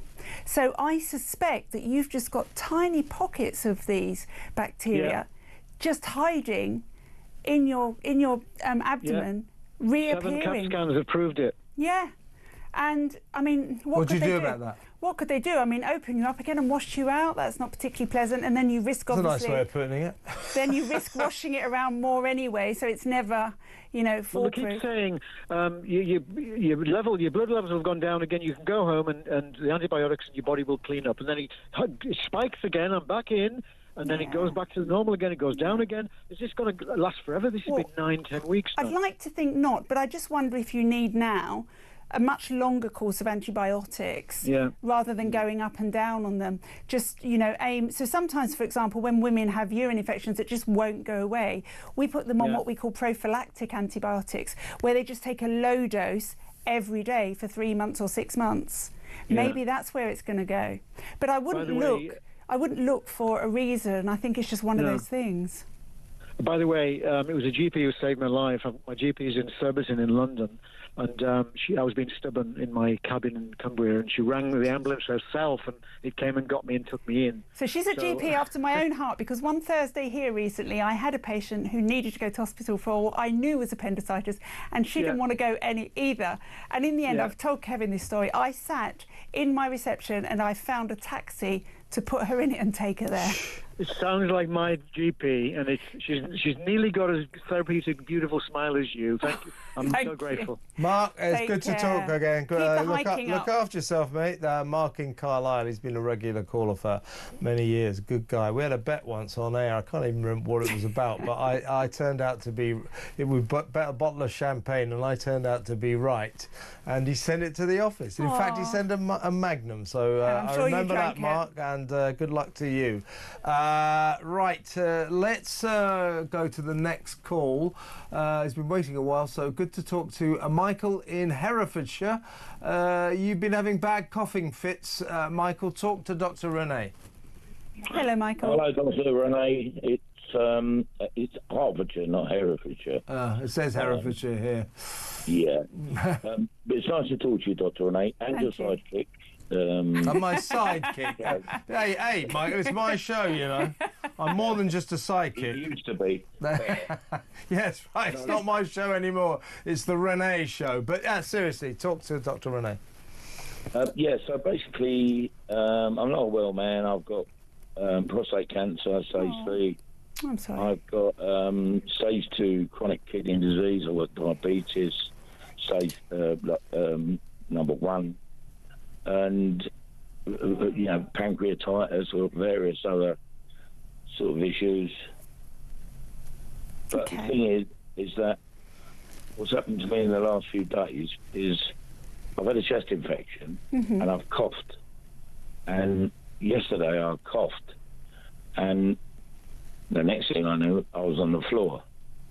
And I had a bump on my head the size of a golf ball. Oh, goodness. Which gradually, almost immediately turned into the size of an egg. And I just wondered why that's happening to me. It's like I cough, and then I'll just lose consciousness. You know, I don't have the answer for you on this one, I'm afraid. I mean, sometimes when you change the pressures in your abdomen and you do what we call a vasovagal move, you can actually faint because you're just putting some pressure on your vagus nerve as well with that cough.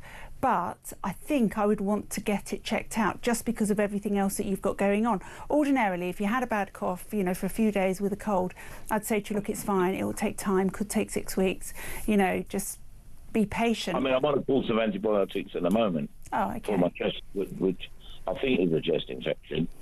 I haven't been examined by a doctor, but just only over the phone. And because I called 111 last week, and they said, "Oh, you've got chest infection. You need some antibiotics," which I picked up at the pharmacy. And yeah, I'm on them. I've got 1 more day left. Yeah, that's fine, but I think what you want to make sure is it could just be that you've got a cough with an infection that's normal and it's just having that effect on you. But I think you want someone to just check out that it is actually just a cough that's causing you to collapse. Yeah, because Dr. Renee I just completely lose consciousness. I have no control over it. Well, I know it's coming. Yeah, it's not about 2 or 3 seconds. It's not entirely normal, Michael, so I think you should go and get checked out by your GP. All right. Have you heard of a thing called cough syncope? Yes. Well, I Googled it and I think I might have cough. Well, that's what I said to you, that some people do get this change in their intra-abdominal pressures and they do faint when they cough. But I just think that with everything else that you've got going on, it would be wise to get checked out. Okay. All right. Okay. That's sound advice, I suppose. And thank you very much. All right. Well, thank care, you, Michael. Look after yourself. Thank you very much. Yeah, we've got time for another one. Before we go to break again, let's talk to Wayne in Newcastle. Talk to Dr. Renee, Wayne. Hello, Wayne. Hiya, Kev. Hiya, Dr. Renee. You all right? I'm good, thank you. What can we do for you tonight? What it is I suffer every single night and through the day with this mad tingling feeling in my feet. I call it twitchy feet. Okay. Because I cannot keep my feet still on and it stops us from sleeping. Okay. And stuff like that. And I've spoken to my GP about it. Restless leg syndrome? Just kind of brush it off. Okay. So do you feel that when you're lying in bed, you've just got to constantly move or twitch your feet? Yeah. Okay, yeah. I've literally, I'm like Flipper the dolphin. You know what I mean? Except they don't have legs. Constantly moving my feet. So it sounds like you've got something. Sometimes I'll wake up at 2 o'clock in the morning. Yeah. And I've got to go for a walk around my house. Yeah. Just to kind of get the feeling to go away, and it gets to the point where it gets so bad. Yeah. It nearly brings us to tears.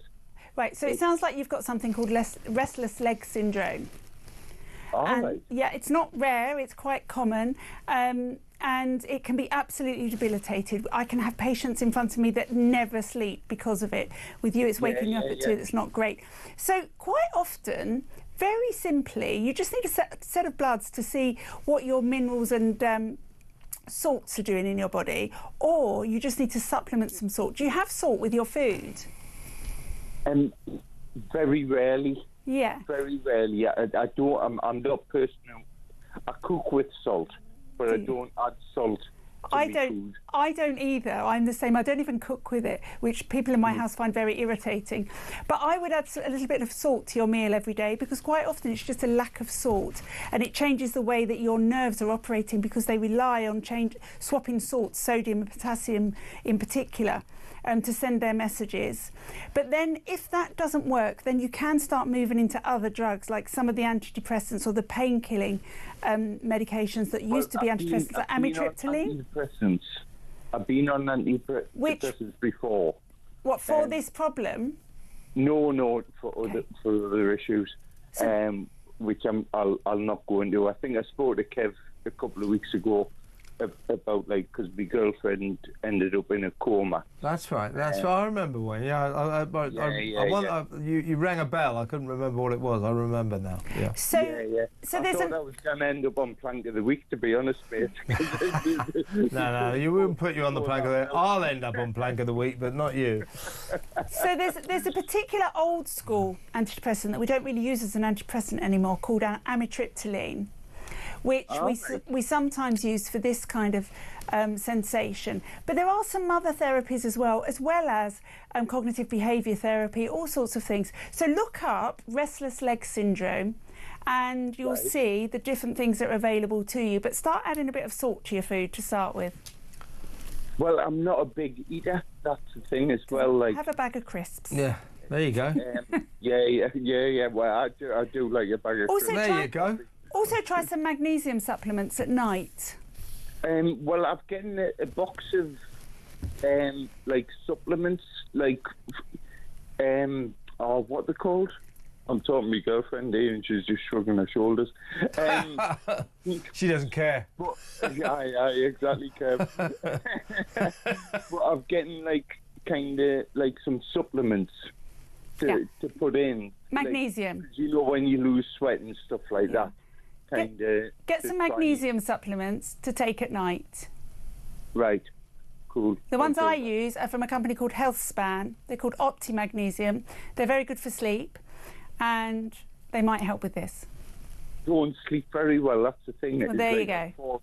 I'll fall asleep at 11 o'clock at night, and then I'll wake up at 2 o'clock in the morning. There you go. I'm solving all of your problems in one call. There you go. All right, Wayne. We can't do fairer than that, Wayne. Good to talk to you again, mate. Ring us again, Wayne in Newcastle there. We'll go to break and take a few more calls after this break, so stay tuned.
It's obviously a very horrid situation for everybody. There is some disquiet, is there not, at the very least, about the way that the authorities have handled all of this. At the moment, I think people here are just in that panicked fight or flight mode. It really is. You're in the lap of the gods. Everybody's on edge. Nobody feels safe. As you know, where I live is on fire right now. Literally, the entire city of the Pacific Palisades is burning. Any message from you to Governor Newsom or Karen Bass tonight? Spend less on hair gel. What can I say to them? Not big admirer of either.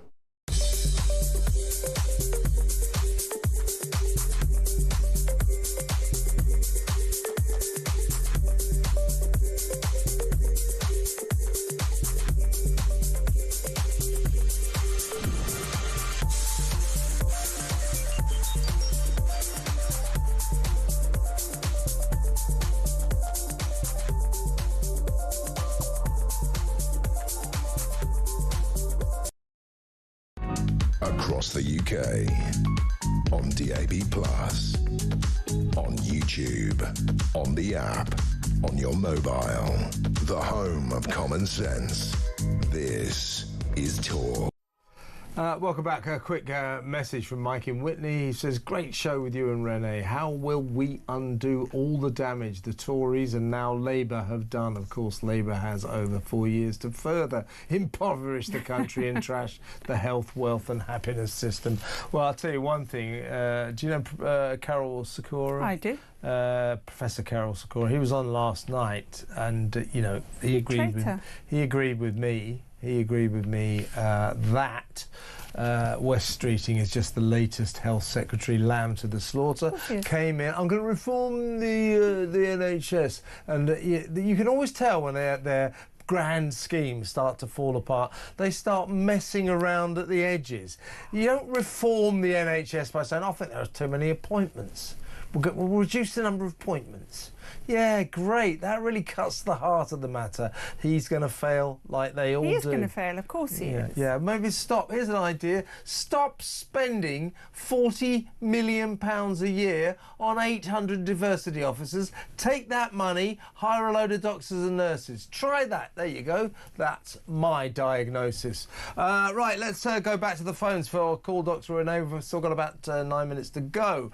First of all, let's talk to Terry in Middlehurst, who's had prostate cancer, and you've lost your libido, Terry. Talk to Dr. Renee.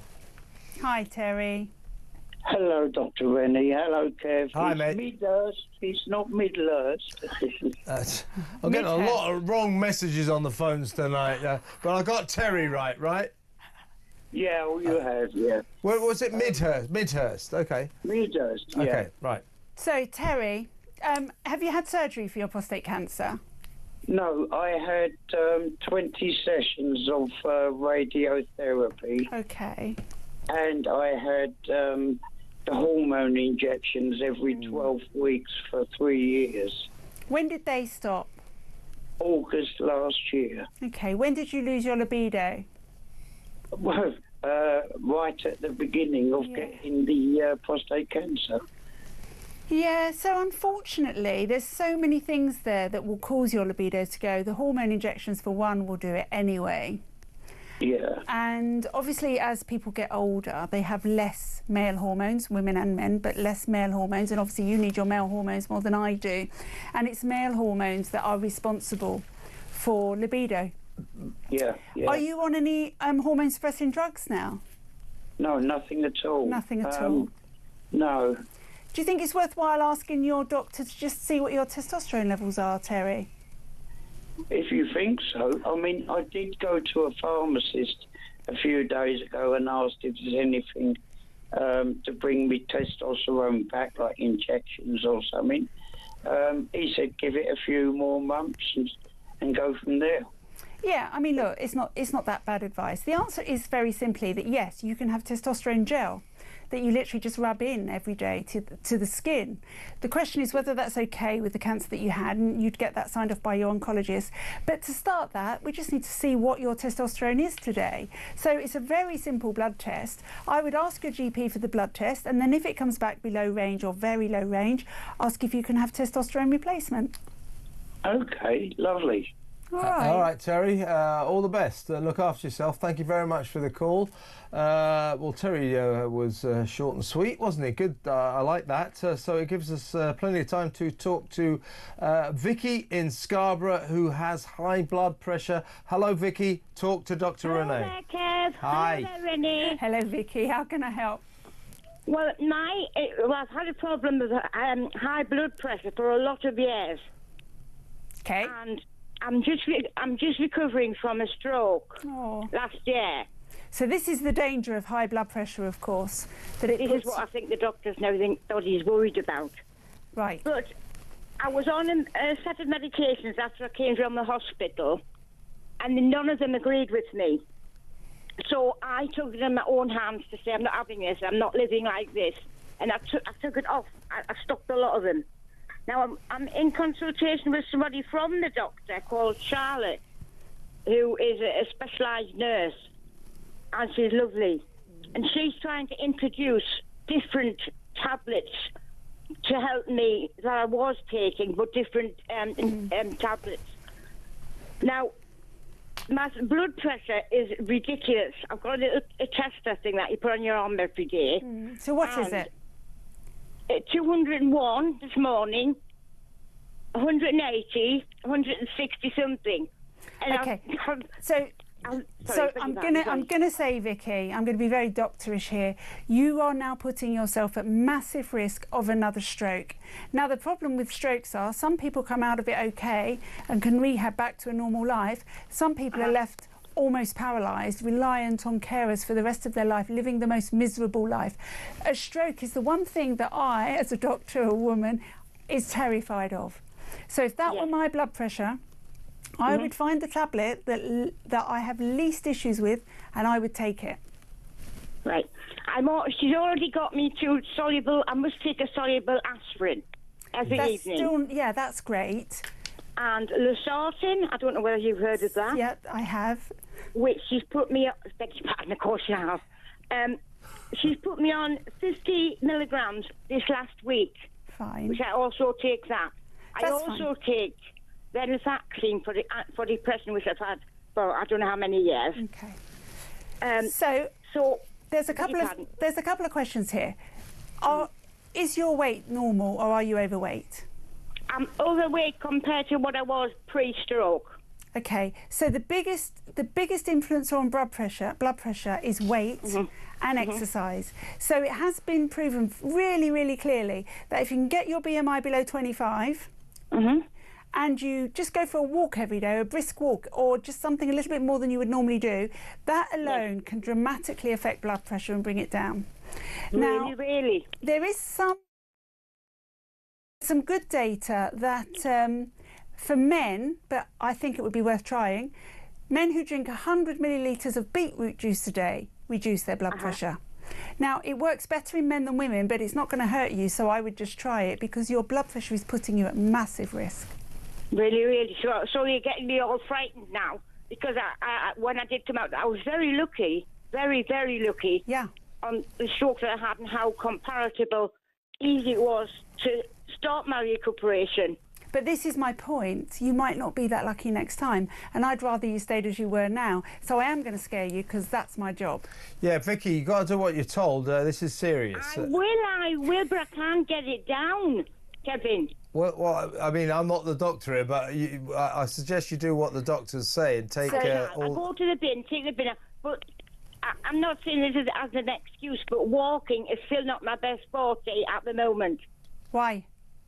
I can't run round to run round the square where I live, or run onto the street. You can walk. What about walking? All Stroll. I said was walk. I can walk with a little limp. Right. Okay. I was sort of holding someone's, Get yourself an indoor bike for indoors. Oh my goodness. It's worth a try, Vicky. Get on your bike. Your that's health what you should is do. in your hands now. Kevin, yes, that's great. No, Vicky, seriously, we've got to go. We've got to go, Vicky. But do what your doctors say and take Dr. Renee's advice. This is quite serious. You've got to take high blood pressure very seriously. Am I right, Doctor? Especially when you've already had a stroke. Yes. Yeah. So you do what you're told, Vicky, and that's an order. Okay. Sir, thank you, Dr. Rennie. Pleasure. Thanks, Vicky. Call us again. Good to talk. Look after yourself. Vicky in Scarborough there. I think we got the message through, did we? So. I hope so. Blood pressure is a silent killer. Yeah. Really is. Yeah. And you've got to take it very seriously. Because you don't get symptoms until you have your stroke. Exactly right. Well, that brings us to the end. I'm sorry those of you who didn't get through because we get lots of calls, obviously. Dr. Renee will be back next Thursday at 8 p.m, same time, same place, right here on Talk on the Political Asylum. You can call her, as you know, on 0344 499 1000. Meanwhile, after the news, we're going to go to LA. We're going to talk to Kinsey Schofield about the latest developments on the Harry and Meghan front. And then we're going to take all of your calls. So let me know about Axel Rudakabana. Get on the phone. We'll talk later. See you soon.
across the UK, on DAB+, on YouTube, on the app, on your mobile, the home of common sense. This is Talk.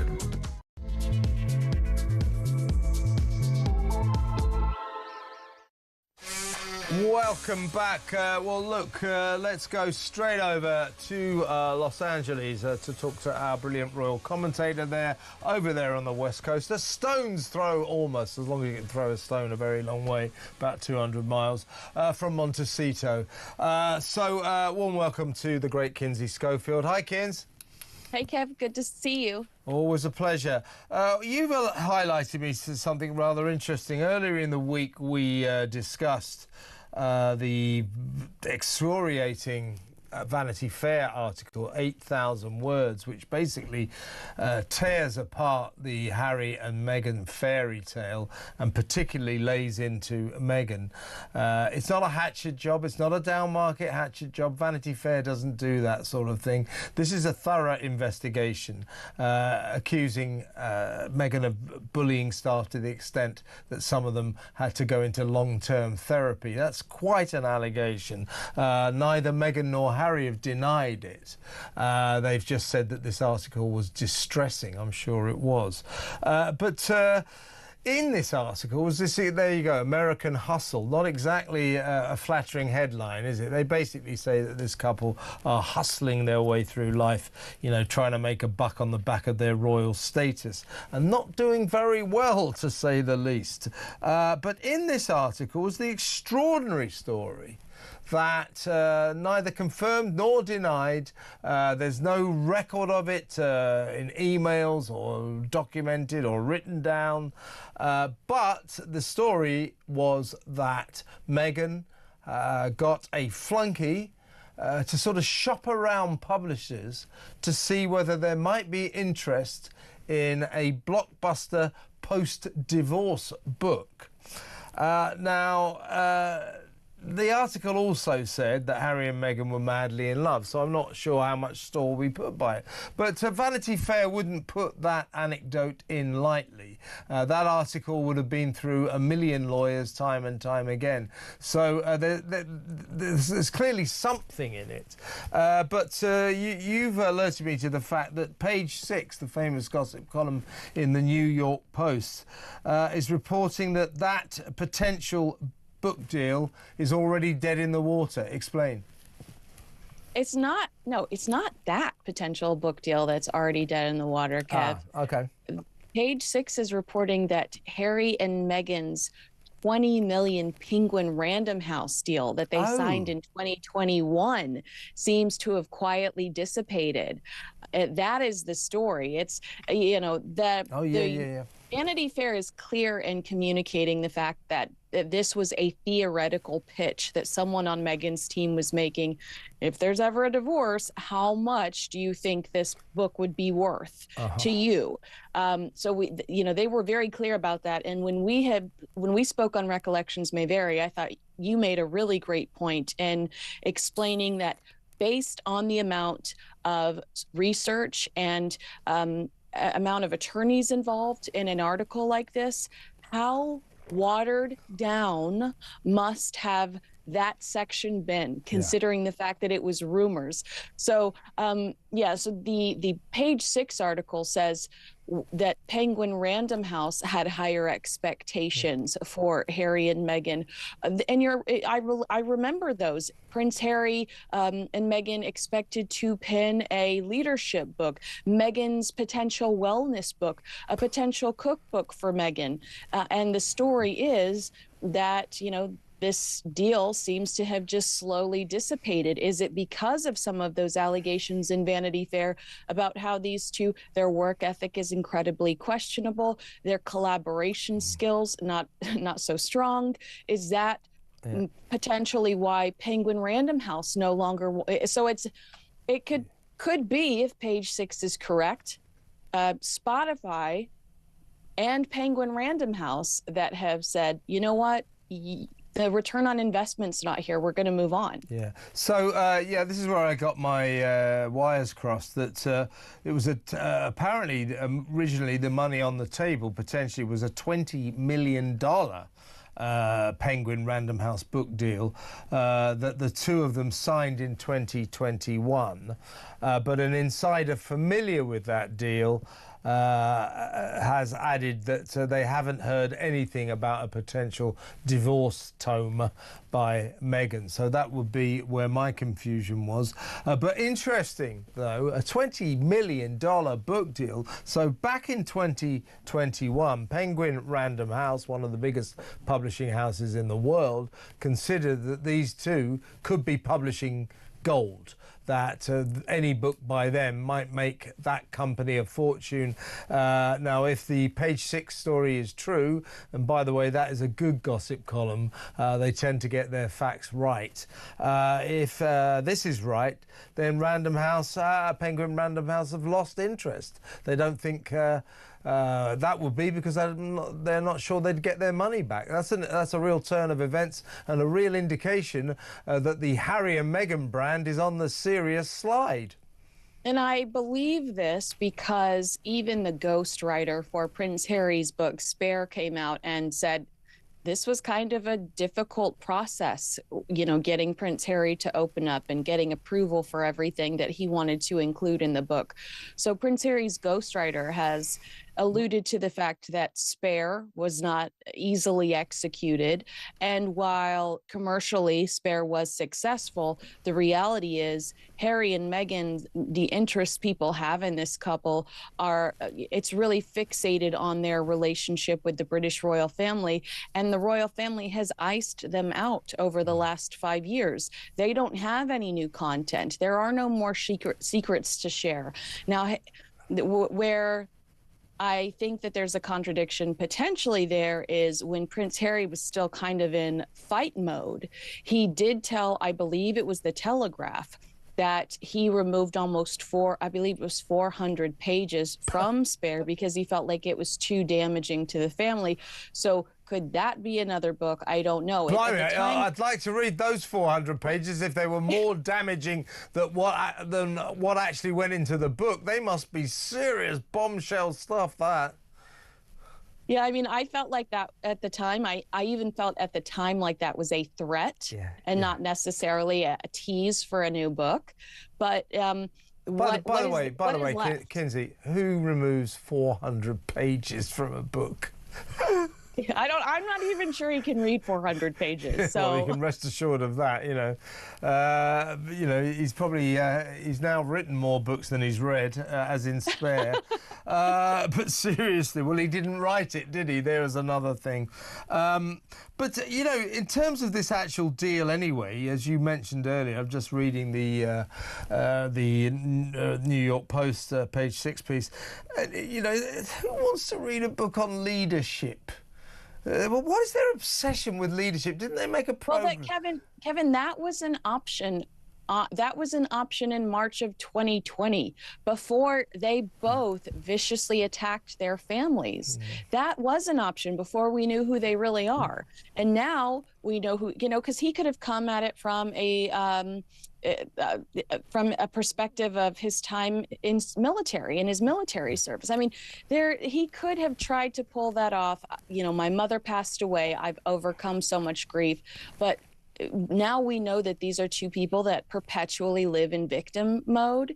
They have both alienated their families, both sides of their families. We don't aspire to be like two people that are constantly fighting with people, that are dramatic, that are troublemakers. We don't aspire to be people like that. So, that leads to the question, will Meghan's show be a success when we don't aspire to be somebody that is not liked, is villainized, and people don't really aspire to be like her? But I think that those were options for them prior to us seeing their true colors. But this article says, and I am confident that this is true, Penguin Random House Netflix and Spotify signed these big dollar deals with these two individuals because they were under the assumption that they were going to get the Oprah interview. And Netflix is really the only one that got anything similar to that. Spotify was like, we don't want to hear you complaining about Austin Powers. We're killing this deal. And Penguin Random House has kind of realized they got everything out of Prince Harry that they possibly could want. And what's left? I think that they're limited as to their appeal right now because this victimhood narrative that they just dwell in and the ugliness of, how they treated the Queen and Prince Philip towards the end of their lives. People are having a hard time forgiving and forgetting. Yeah. Didn't they make a documentary on leadership? Didn't Harry do that? Live to lead, yeah. What is this? What is it? What do they mean? But what leadership? What's that about? Why is he so obsessed with leadership? I'll tell you why he's obsessed with leadership, because he thinks he's a leader. Do you know what leadership is about? It's about, leaders are brilliant, and if you're not a leader, well, you're just a prole. It's his obsession with status, isn't it? Yeah, it is his obsession with status, but I also think that he was probably guided by counsel to head in this direction to justify the $50,000 to $100,000 lectures that we were originally told that they could secure, that they have yet to secure. Remember when they left the royal family, everybody was saying, man, they could get probably $50,000, $100,000 for a speech. He going and talking in front of huge corporations. I think that people advised him that that was a way that he could go. But when you write a book talking about your tallywhacker, people are going to have a hard time taking... Frozen tallywhacker. People are going to have a hard time taking... I've never heard that one before, by the way. Tallywhacker. Okay.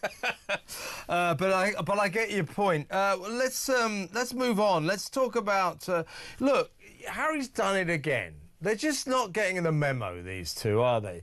So, was it last week, beginning of last week, they go down to fire-ravaged Los Angeles, to Pasadena, and they are pictured photo-opt, sifting through the wreckage, walking through the embers of destroyed houses, hugging victims and all that. The people of Los Angeles reacted with disgust. Most of them were appalled. They just said these two are tragedy vultures, grief grifters, disaster tourists. So they were basically told, look, this is not the time for celebrity photo ops. Please go away. Meghan, of course, turned up the very next day for another photo op, carrying big bags of supplies. So she didn't get the memo, so people jumped on her again. And now Harry's done it. He's gone to meet some firefighters who risked their lives in the Los Angeles fires. They are the firefighters who used dogs to help them. So there's all these pictures of him shaking hands with firefighters at their depot and stroking the dogs, and it's like a royal visit. And you think, why? What is this for? Why is he doing this? I mean, apart from looking a little bit like, just like they did last week, that he's somehow cashing in on the LA fires for good publicity. What does he think he's doing? I wrote something today which suggests... I've got this feeling that the only thing he knows is like regal visits, royal visits, VIP visits. And so he's reverting to that. He's just making visits because that's what he knows, that's what he does. And somehow or other, he's trying to recapture the glory days when he was back in Britain as a frontline royal and his regal visits actually mattered. Because this doesn't matter. It's just not a very good look. What's it all about? Well, I talked to Duncan Larkham today, who explained to me that when actual royals show up at events, tragic venues, that they've been invited. Yeah, no, absolutely, yeah. Yeah, they've been invited. Somebody's asked them. And there's no way that the mayor of Pasadena got on the phone with Harry and Meghan and said, could you come take a tour? I mean, to quote Justine Bateman, who told Piers Morgan recently, I don't know who these people are. I don't understand why they were there walking on possible human remains. I mean, really, it was so fresh when they decided to make their nearly 200-mile jaunt down to Los Angeles to stand in front of the flash bulbs. But I mean, I was less offended by Prince Harry's visit because, and even Meghan's solo visit, because it was away from the cleanup. It was away from people that were trying to do a job. It was not disruptive. What they did in Pasadena was they interrupted volunteers trying to do their jobs so that they could have their, allegedly, so that they could have their photo taken. Yeah. And that is a waste of resources, and we are resource crunched here right now. We are in desperate need. Yeah, I mean, I'm not necessarily, I'm not offended by his visit to the Salinas Fire Department, nor was I particularly offended by Meghan turning up on day 2 with bags full of supplies. I thought it was a bit tawdry, a bit tacky. You know, look at me, aren't I an angel? But, you know, I wouldn't say offended. But, you know, I just thought it was tasteless, and a lot of people in Los Angeles actually thought it was appalling. They thought it was disgusting that somehow or other that both of these people were trying to get themselves good publicity to look like angels on the back of everybody else's tragedy. It wasn't a good look, to say the least. And I'm certainly not offended by him going to see the firefighters at Salinas, but I'm bemused. Why? Well, What does he think? right. What does he think he's doing? There was the section in the Vanity Fair article who said a person who knows the couple believes that Harry would be happy for Meghan to make all the money and he concentrate on charity work. And that's exactly what you described. Prince Harry wants to pop up, shake hands, kiss babies. Because it's all he knows. It's all he knows, isn't it? And then he wants to go back to Montecito, light up a blunt, and play a video game. That's, you know, that's where his heart is. But you know, I think that he just, that's, like you said, that's all he knows. That's his comfort zone. He doesn't want to walk the red carpets. And you know, when it comes to this push and pull and real fight against the press, you don't see Meghan Markle fighting that battle. And we hear stories about people close to Meghan allowing People magazine to report that Meghan wants him to end all of this litigation. Why? Meghan knows she needs the media. Meghan desperately needs the media to talk nicely about with Love Meghan. Meghan's played this game longer than Prince Harry, and Meghan wants to be loved by the media. Yeah. Last question to you, Kinsey. Well, we know that now that it's been postponed, With Love Meghan will come out on Netflix on March the 4th. Now, this is make or break time for her. And this Vanity Fair article, this comes on the back of September, when the Hollywood Reporter revealed, or they interviewed 12 former staff members. One, I think, was a current staff member. And we got these stories accusing her, Meghan, of being a tyrant in high heels, who had tantrums at 5 a.m. and reduced grown men to tears, that she was a bully, that she was a monster as a boss. Now, here we are in January, and Vanity Fair has basically levelled the same allegations against her, that she was an awful boss who played awful mind games with the staff, reducing some of them to having to quit early and go off and take long-term therapy. I mean, that's quite a charge. So this bullying picture seems to get stronger every day. Don't forget, she was accused of bullying when she was back in Britain, bullying members of staff, making Kate, the Princess of Wales, cry at one point, and so on and so on. So these bullying allegations have been sort of almost getting stronger over the years, and they've really reached a crescendo now with Vanity Fair, a very respected publication, not a sensationalist tabloid. This investigation, 8,000 words, was thorough. So my question to you is, can she really recover from that and establish herself as some kind of showbiz titan in Hollywood? I don't think so. I think that she ought to look in a different direction, because I think that this Vanity Fair article has put paid to all of her Hollywood ambitions.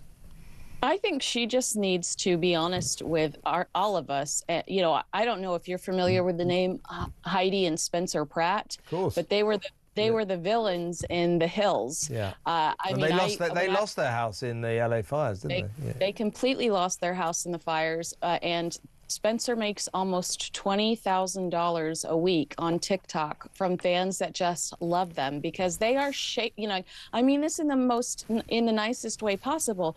They are shameless and they're authentic and they are honest. And Spencer's like, we want money. They've never lied about who they are. And I think that it's benefited them. Megan just needs to come out and be who she really is, because Are you sure that's a good idea, Kinsey?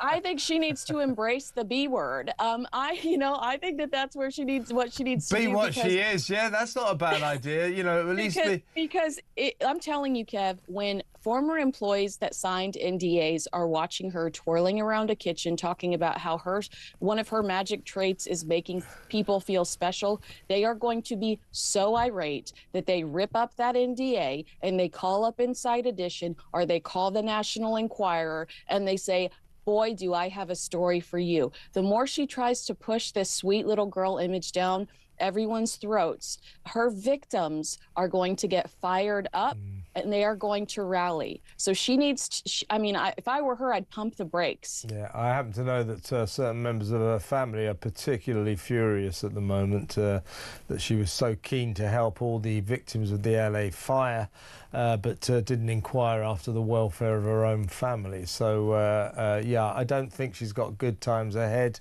This series, when it comes out in March, nobody cares. Nobody cares about freezing edible flowers into ice cubes, picking petals and making cakes. That's not going to work. So teach us how to land a prince. Teach us how to be the girl in the 90210 pilot doing what in the first 3 seconds of the scene, and how to land a prince. Okay, that's right. How to land a prince and marry them. That should be our next show. I'd watch that. Listen, Kinsey, fantastic to talk to you. Have a lovely weekend, and we'll talk again next week. Kinsey Schofield there, the brilliant Kinsey Schofield over in Los Angeles. We're going to go straight to break now and get back to the serious business of discussing the events today in Liverpool Crown Court, the sentencing of the Southport killer, Axel Rudakabana. I'm suggesting that perhaps when you see his story, we should talk about bringing back the death penalty and certainly forcing little monsters like him to face the music, to face their sentencing, to listen to the victims' harrowing statements so they get to understand just exactly what they've done. So those are my questions. Bring back the death penalty? What do you think? Force defendants to listen to their sentencing and the victim's statement, and also whether or not they're 16, 17, 18, we should be able to send them to jail for the rest of their living days. Axel Rudakabana can get out after 52 years. I know that's a long time, but he'll still be alive. Does he deserve that? No, he doesn't. We should have sent him to jail and thrown away the key. We should have had the ability to do that, in my view. What do you think? 0344 499 1000. That next, stay tuned.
generations to come need to remember is that people who are not already born yet might actually sit on Rudy Cabana's parole hearing if he lives for another 51 and a bit years. So people will have to be reminded of the absolute murderous reign of terror that he committed in that dance school that dreadful morning.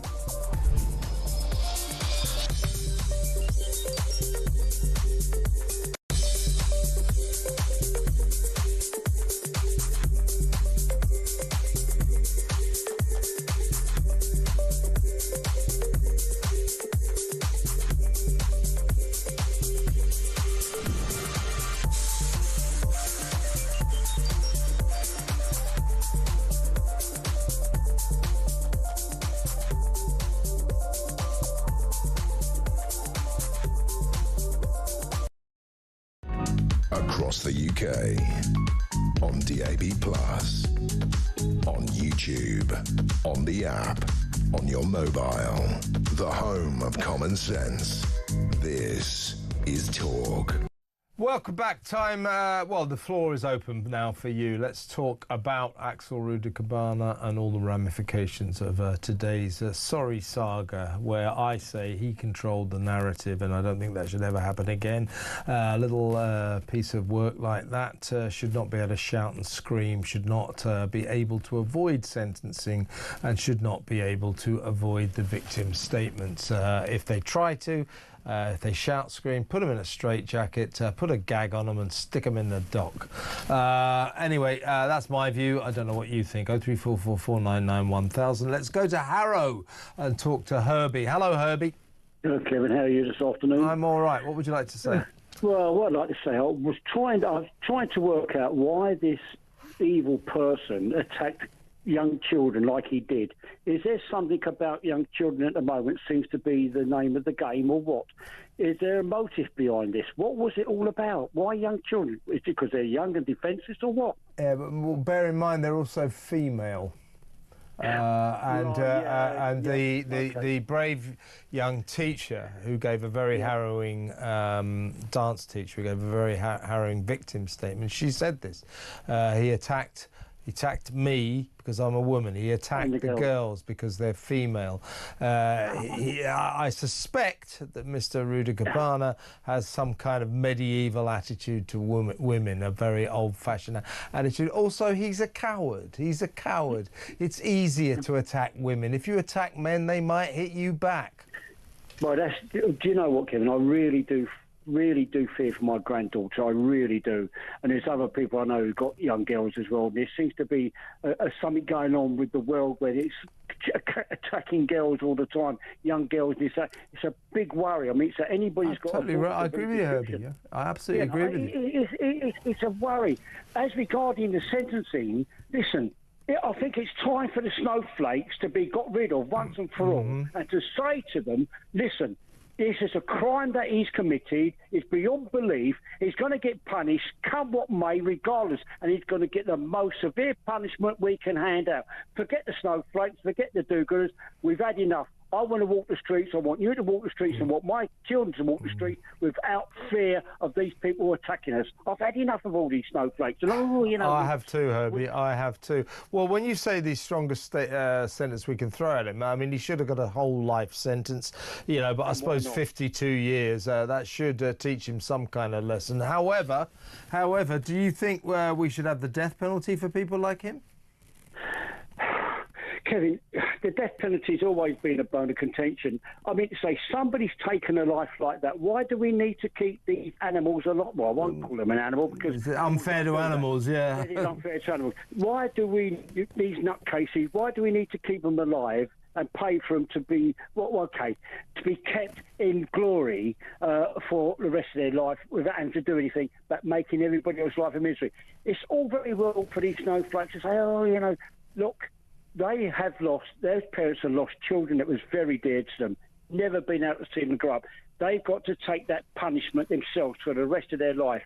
They're not the guilty ones. He is. Yeah. And he should pay for it. You're right, Herbie. And when people are murdered, it's not just them who lose their lives. In effect, their loved ones kind of lose their lives as well. The ramifications of murders like this are appalling, and those poor parents, those poor relatives and friends of all those kids, not only the ones who were murdered, but the ones who were injured and maimed. I mean, you know, it just doesn't bear thinking about. But in my view, I've always been, you know, neither here nor there about the death penalty. But when I hear a case like this, when I see the faces of those poor 3 little girls whose lives were snuffed out by this maniac with a knife, you know, I can't find it in my soul to think that guy should not be killed. Of course he should be killed. Execute him. You know, show people that you can't do this in this country.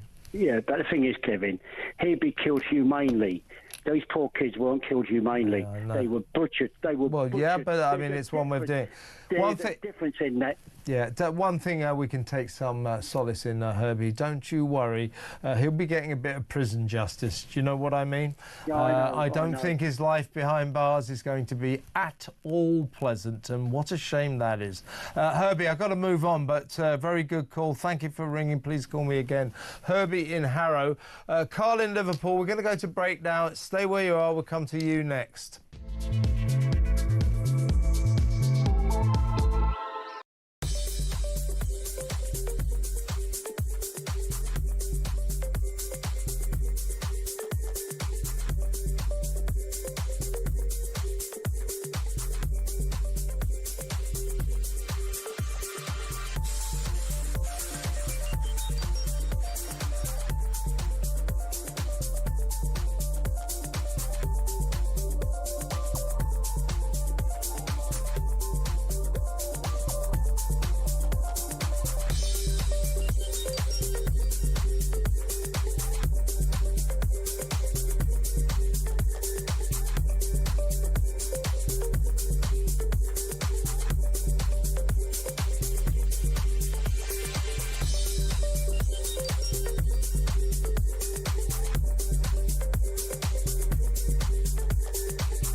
Across the UK, on DAB+, on YouTube, on the app, on your mobile, the home of common sense.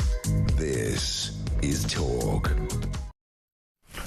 Welcome back. We're still talking about Axel Rudakabana, the monster who killed those poor little kids in Southport in the Taylor Swift dance class. Of course, tried to kill 8 more kids and 2 adults, and was found in possession of an Al-Qaeda manual. I think it might have been several manuals, and ricin poison. The guy's a terrorist, but the government didn't want to tell us that for a long, long time, did they? They wanted to keep us in the dark about that. They wanted to say that those far-right rioters were wrong when they suggested it was terrorism. They were spreading misinformation, but no! It was the Prime Minister and his cabinet crew who was spreading misinformation, telling us there was no terrorist connection, when they knew very well there was. It's outrageous, it really is. You know, I mean, talk about lying to the public, lying through their bloody teeth. They really were. Let's go to Carl in Liverpool. Hello, Carl. Hi, Kev, you all right? Yeah, mate. What would you like to say? Yeah, well, listening to you talk then about the government and stuff, you know, there's a lot to be answered for here by them, and I think, you know, there was a cover-up, and I think the information should have been made aware to the public. With you, know, absolutely. There wouldn't have been any of this riot. There wouldn't have been any of it. There would have been, if he'd have come out and just said, you know, there is information, we will get it to you, then... Yeah. Look. If he said, right, I mean, he panicked. He was panicking, old Starmer.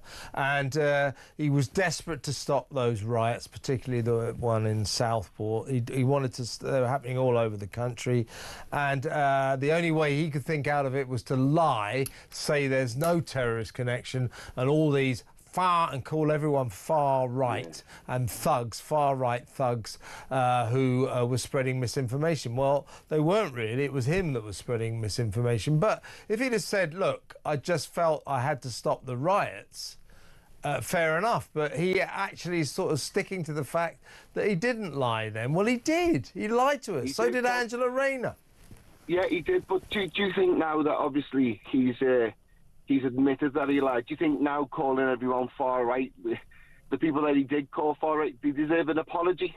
Well, more to the point, most of them are in jail. Most of them are in jail. Exactly. You know, I mean, there's a lot to answer for here. But my take on, you know, the capital punishment and, you know, yeah, I think for people like him, yes. But there's been other people like him, you know, in the past. But for this guy, you know, for what he's done, I mean, he's not even I don't know what to call him. I mean, this is what I've been... This is what I'm... incomprehensible. Yeah. This is what I've been saying, Carl. If you're sitting on the fence, if you can't make up your mind about the death penalty, and in some ways I'm a bit like that, although I've never really been that bothered, have it or don't, but when I look, what I would say to everyone is look at those 3 little girls that he stabbed to death in the most brutal fashion when they were at a little dance club. Look at those girls. The numbers of the amount of times. I mean, look at those girls and you tell me whether or not Axel Rudakabana deserves to live, and I don't think he does. Yeah, but also, Kev, why not release the picture that they had of him? I was saying for months, why are they showing this picture of this innocent child? This isn't a child that's done. He might be young. Well, but we require answers on that. Misinformation, Kev. It is misinformation. You're exactly right. Yeah, it's been awful. They wanted us to feel better about this guy. Of course, but we're not. We're not. I see this now. The country now is coming together. You know, before this tragedy happened, everyone was seeing it. There was a change. Yeah. This change is going to keep coming. Yeah. You know, the people are now understanding and realising that this government right now, are taking us for a joke. They are. They've taken us for a ride. They treat us like children, and they lie through their teeth. They look us in the face and they lie to us. They absolutely lied about what happened. Carl, I've got to move on, mate. But very good points. Good to talk to you. Please call me again. Let's go straight to Portsmouth and talk to Scott. Hello, Scott. Hello, Kevin. How you doing? I'm all right, mate. What do you think about the death penalty? Well, I think we should congratulate Justice Goose on exercising what he could do. Yeah, he took it as far as he could. I mean, here's to Mr. Justice Goose, who gave him the strongest possible sentence. I think that at the very least, Mr. Justice Goose and all other judges should have had the right to give him a whole life sentence, even though he was under 18 when he committed this offence. That should be the option should be on the table. If a guy's 17 or 16 and they do something like this is exceptional. You get whole life. And frankly, when I look at those 3 girls he killed, when I think about what he did, I wouldn't mind the judges having the option to say, your life ends here, we're going to execute you. Yep, I totally agree. The judicial system needs looking at. He should have had more discretion at his disposal. Yeah, ultimately, I agree with that, yeah. In an open and shut case where he was caught red-handed, there's no DNA evidence needed. He was caught red-handed. Yeah, well, we don't have to worry about that because he pleaded guilty anyway. But, here's another thing, Scott. What did you think about this? This is what I thought. I found today Judge Goose did his best, but I found it very frustrating that little piece of work managed to control the narrative today, that he didn't have to sit there and face his sentence, didn't have to face... They should, I think, put him in a straitjacket, put a gag on them and chain them to the chair in the dock and force them to face the music. What do you think? Absolutely. I mean, the disrespect he showed for the victims, for the British justice system, it speaks volumes. Yeah. I mean, he was just trying to, like a stupid little kid, just say, I'm glad those girls are dead. Oh, how shocking, how shocking. Ooh, you really are an evil man, aren't you? He's trying to play a part, and he looked to me, to an extent today, he was indulged. And unless we force people into the dock with a straitjacket and gag if necessary, it's always going to look like this, because people like him are never going to want to face their sentencing, and more to the point, are never going to want to face the victim's statements. You're going to spend £3 million to keep this guy in prison for the rest of his life. Yeah. But what? You will never rehabilitate him. He will not change. Oh, cool. He deserves the death penalty. Yeah, and he'll be 70 when he comes out, but I don't think he's going to make it. And my last point, in Trump's America, what do you think he would get? Yeah. He'll be sitting on a certain chair with a few plugs attached to it by now, I would imagine. Exactly right. I mean, I just think, if we had the death penalty in this country, it would be used incredibly rarely. But in the case of cases like Axel Rudiger-Bana, in a case like this, the British public would go, yep, fair enough. So this idea, we cannot bring it back, it would be Stone Age, it would be prehistoric. No. It wouldn't be used every day. So I think it should have been available, but there you go. Well, listen, Scott, good to talk to you. Thank you very much for the call. Please call me again. That's Scott in Portsmouth. We're going to go to break now, and Mary in Burton-on-Trent will speak to you next, so stay where you are.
We face an existential threat in this country, a wave of migration that we have seen. And I read a report overnight suggested that there are something like 500,000 illegal migrants in our capital city.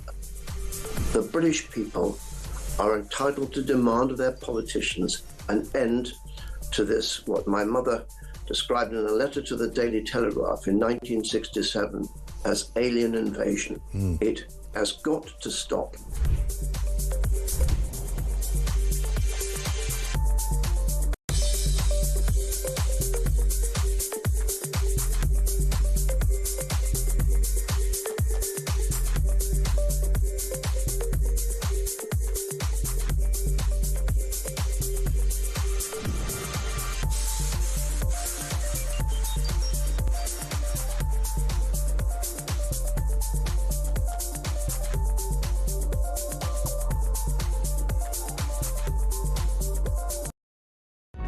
Across the UK, on DAB+, on YouTube, on the app, on your mobile, the home of common sense.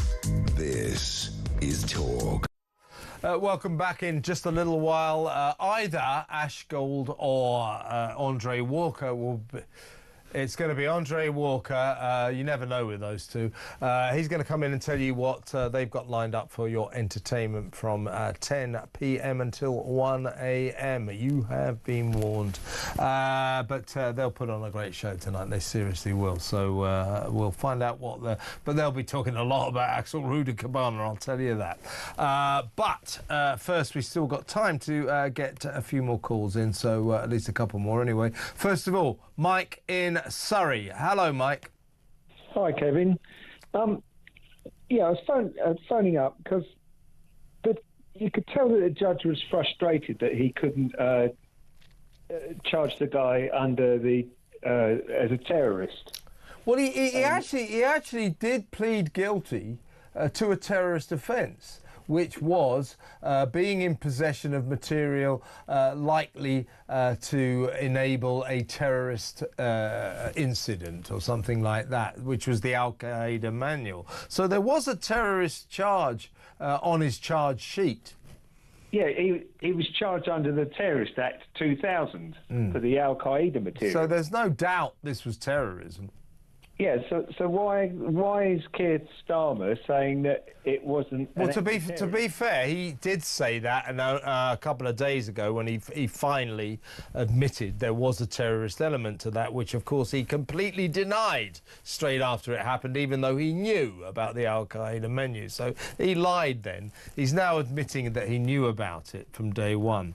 But we still have the Merseyside police say there's no terrorist connection. We have this ridiculous legal definition that if you cannot pin on someone like Axel Rudikabana a specific ideology, be it Islam or is extreme Islam or something far right, a specific ideology, then you can't call them a terrorist. That's ridiculous. That is ridiculous. This guy was a terrorist. The chances are he had an Al-Qaeda manual written by an Islamic extremist. The chances are he was in some way influenced by Islamist extremism. But we've got to stop this. No other country in the world is so frightened to call people terrorists. No other country in the Western world is so frightened to call people Islamic terrorists. We're terrified.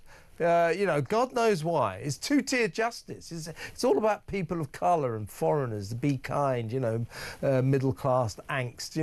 They're not so reluctant to condemn white Millwall fans, far-right thugs. That's okay. But if they're people of colour, we start tiptoeing around them. It's ridiculous. It's ridiculous, pathetic, and it makes this country look absurd.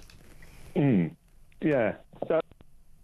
We just lost him there. Yeah. Well, I think he agreed with me. Good conversation, bit one way, That's what happens when you talk to me. You don't get a word in edgeways. Well, I promise. Let Mary from Burton-on-Trent get a word in edgeways. Welcome, Mary. What would you like to say? I'd just like to know why Keir Starmer is still our PM. Well, because the nation made the mistake of voting for him. Not the point. They voted him in. They should be voting him out now. How do we get the opportunity to vote him out? Because... How can we vote him out? The lies. Yes, I know, but no, but he has. He pretends to care Yeah. for young white children. Does not. He caused all those riots by denying people the right to know. Oh, I wouldn't say that he caused them, but... Well, I think he did, and I think a lot of people in this country... I've always been a Labour member. Yeah. Never again. Well, yeah, but when you say... the thing is, you see, we can't have a general election until Keir Starmer decides to have one.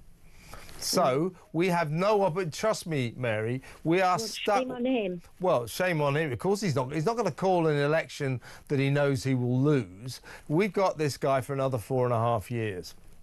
Yeah, but he only cares about people who are not native to this country. And Well, that's true, but that doesn't... Colour. I don't care what colour. If they were born in this country and they've fought for this country and they've paid their way, he doesn't care. He doesn't care about that. He cares about people that are coming in here with their knives, with their machetes. Oh, he's an apologist. He's an apologist. He doesn't like the idea of all these left-leaning establishment figures, these Guardian readers, people like him, lefty lawyers. They are terrified to call a terrorist, particularly if they're people of colour. If they happen to be far right-wingers, then they're all over them like a ton of bricks. It's a two-tier approach. But Mary, just to re-emphasise the fact, we're stuck with this guy. He's a liar. He's the worst Prime Minister we've probably ever had. His government are pathetic, gormless. They're taking us to hell in a handcart. And because the country made the decision to vote them in, we are stuck with them. There's nothing we can do about it. The thing is, I never voted for him last time, and I'll never vote for him ever again. Yeah, but... No, people my age will never do that ever again. After. It's not your fault, Mary, and it's not your fault, Mary, and it's not my fault. It is the millions of people who did vote Labour. I've got some sympathy with them. I know why they did it. They were sick to death of the useless Tories. They wanted change, as Keir Starmer kept saying, but they didn't quite know what they were getting, and a lot of people have got buyer's remorse. We made the mistake of a lifetime voting this lot in. They're going to ruin us. But Mary... Yeah, yes, you're so right. What I mean, they're going to. They have. Mary, really good call. Thank you very much for ringing me, and keep your spirits up if you can. Mary from Burton-on-Trent. Now we've got time now to talk to Amanda in Manchester. Hello, Amanda. What would you like to say? Hello. Good evening, Kevin. Enjoy your show. Thank you very much. What would you like to say? Well, I worked for the NHS for 25 years. I'm now retired, unfortunately, due to ill health problems. However, I went on a prevent training course.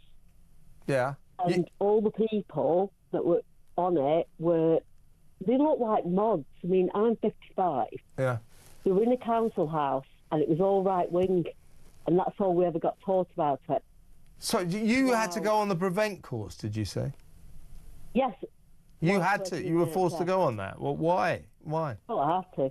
Well, we've had many exposures in the hospitals with doctors, various different things. I can't whistleblow, obviously, but I'm retired now, so I don't care. But the emphasis was on a council house with a man with a combat jacket on.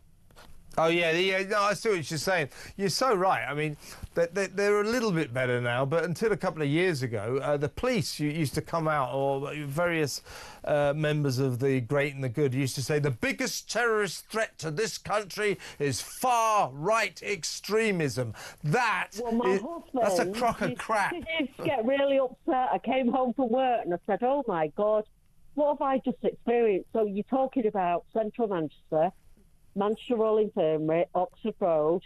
I grew up in Moss Side, Southport. I went to school there, so I'm not bloody racist, far from it. You know what I mean? No, sure. I'm the most multicultural person you'll ever know, but that was the emphasis on it. It was about 5 kids in a council house that were right wing and they were doing all these things wrong. Nothing was mentioned about the doctors, the ones in Glasgow, and everybody else that were doing all that stuff.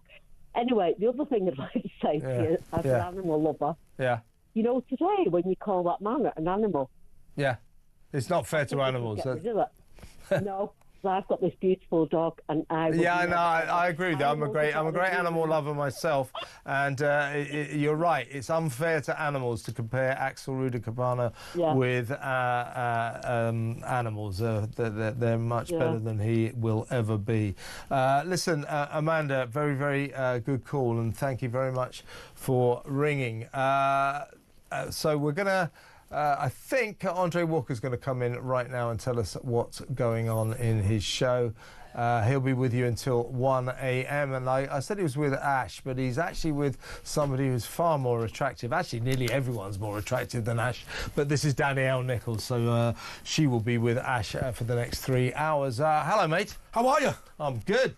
Well, I'm good on this very sombre day. We've had lots of calls and lots of messages, obviously. I think bring back the death penalty. Can I tell you, my phrase is slightly different. He should be put down as a humane act to protect the community. 52 years means that you don't know for sure that he'll never be out of prison. It's unlikely, I admit. But I thought the dignity of the parents in saying what they were going to say, but to have one mother there who said that she considered killing herself so she'd see her little girl again. This man is an animal, and honestly, I think animals that have no value should be put down. Well, we just said, I've had a few callers today, and I agree with them. This is not fair to animals to compare this monster to animals. He's worse than that. I think the good thing is, Andre, 52 years, he'll be 70 when he gets out. I'll be surprised if he lasts a week. I don't think he will, because what you've got to remember is, even in the segregated wing, there will be people who are ex-gang members, so it's not all rapists and paedophiles and child murderers. Yes, he might as well stick a great big target on his back. Well, the other thing is that he'll be fighting in there, won't he? I think that the reality is about this, he loved it, he'll be delighted. But remember, he's about to be not the centre of attention anymore. And when that happens and they just shut the door on him, those people who are against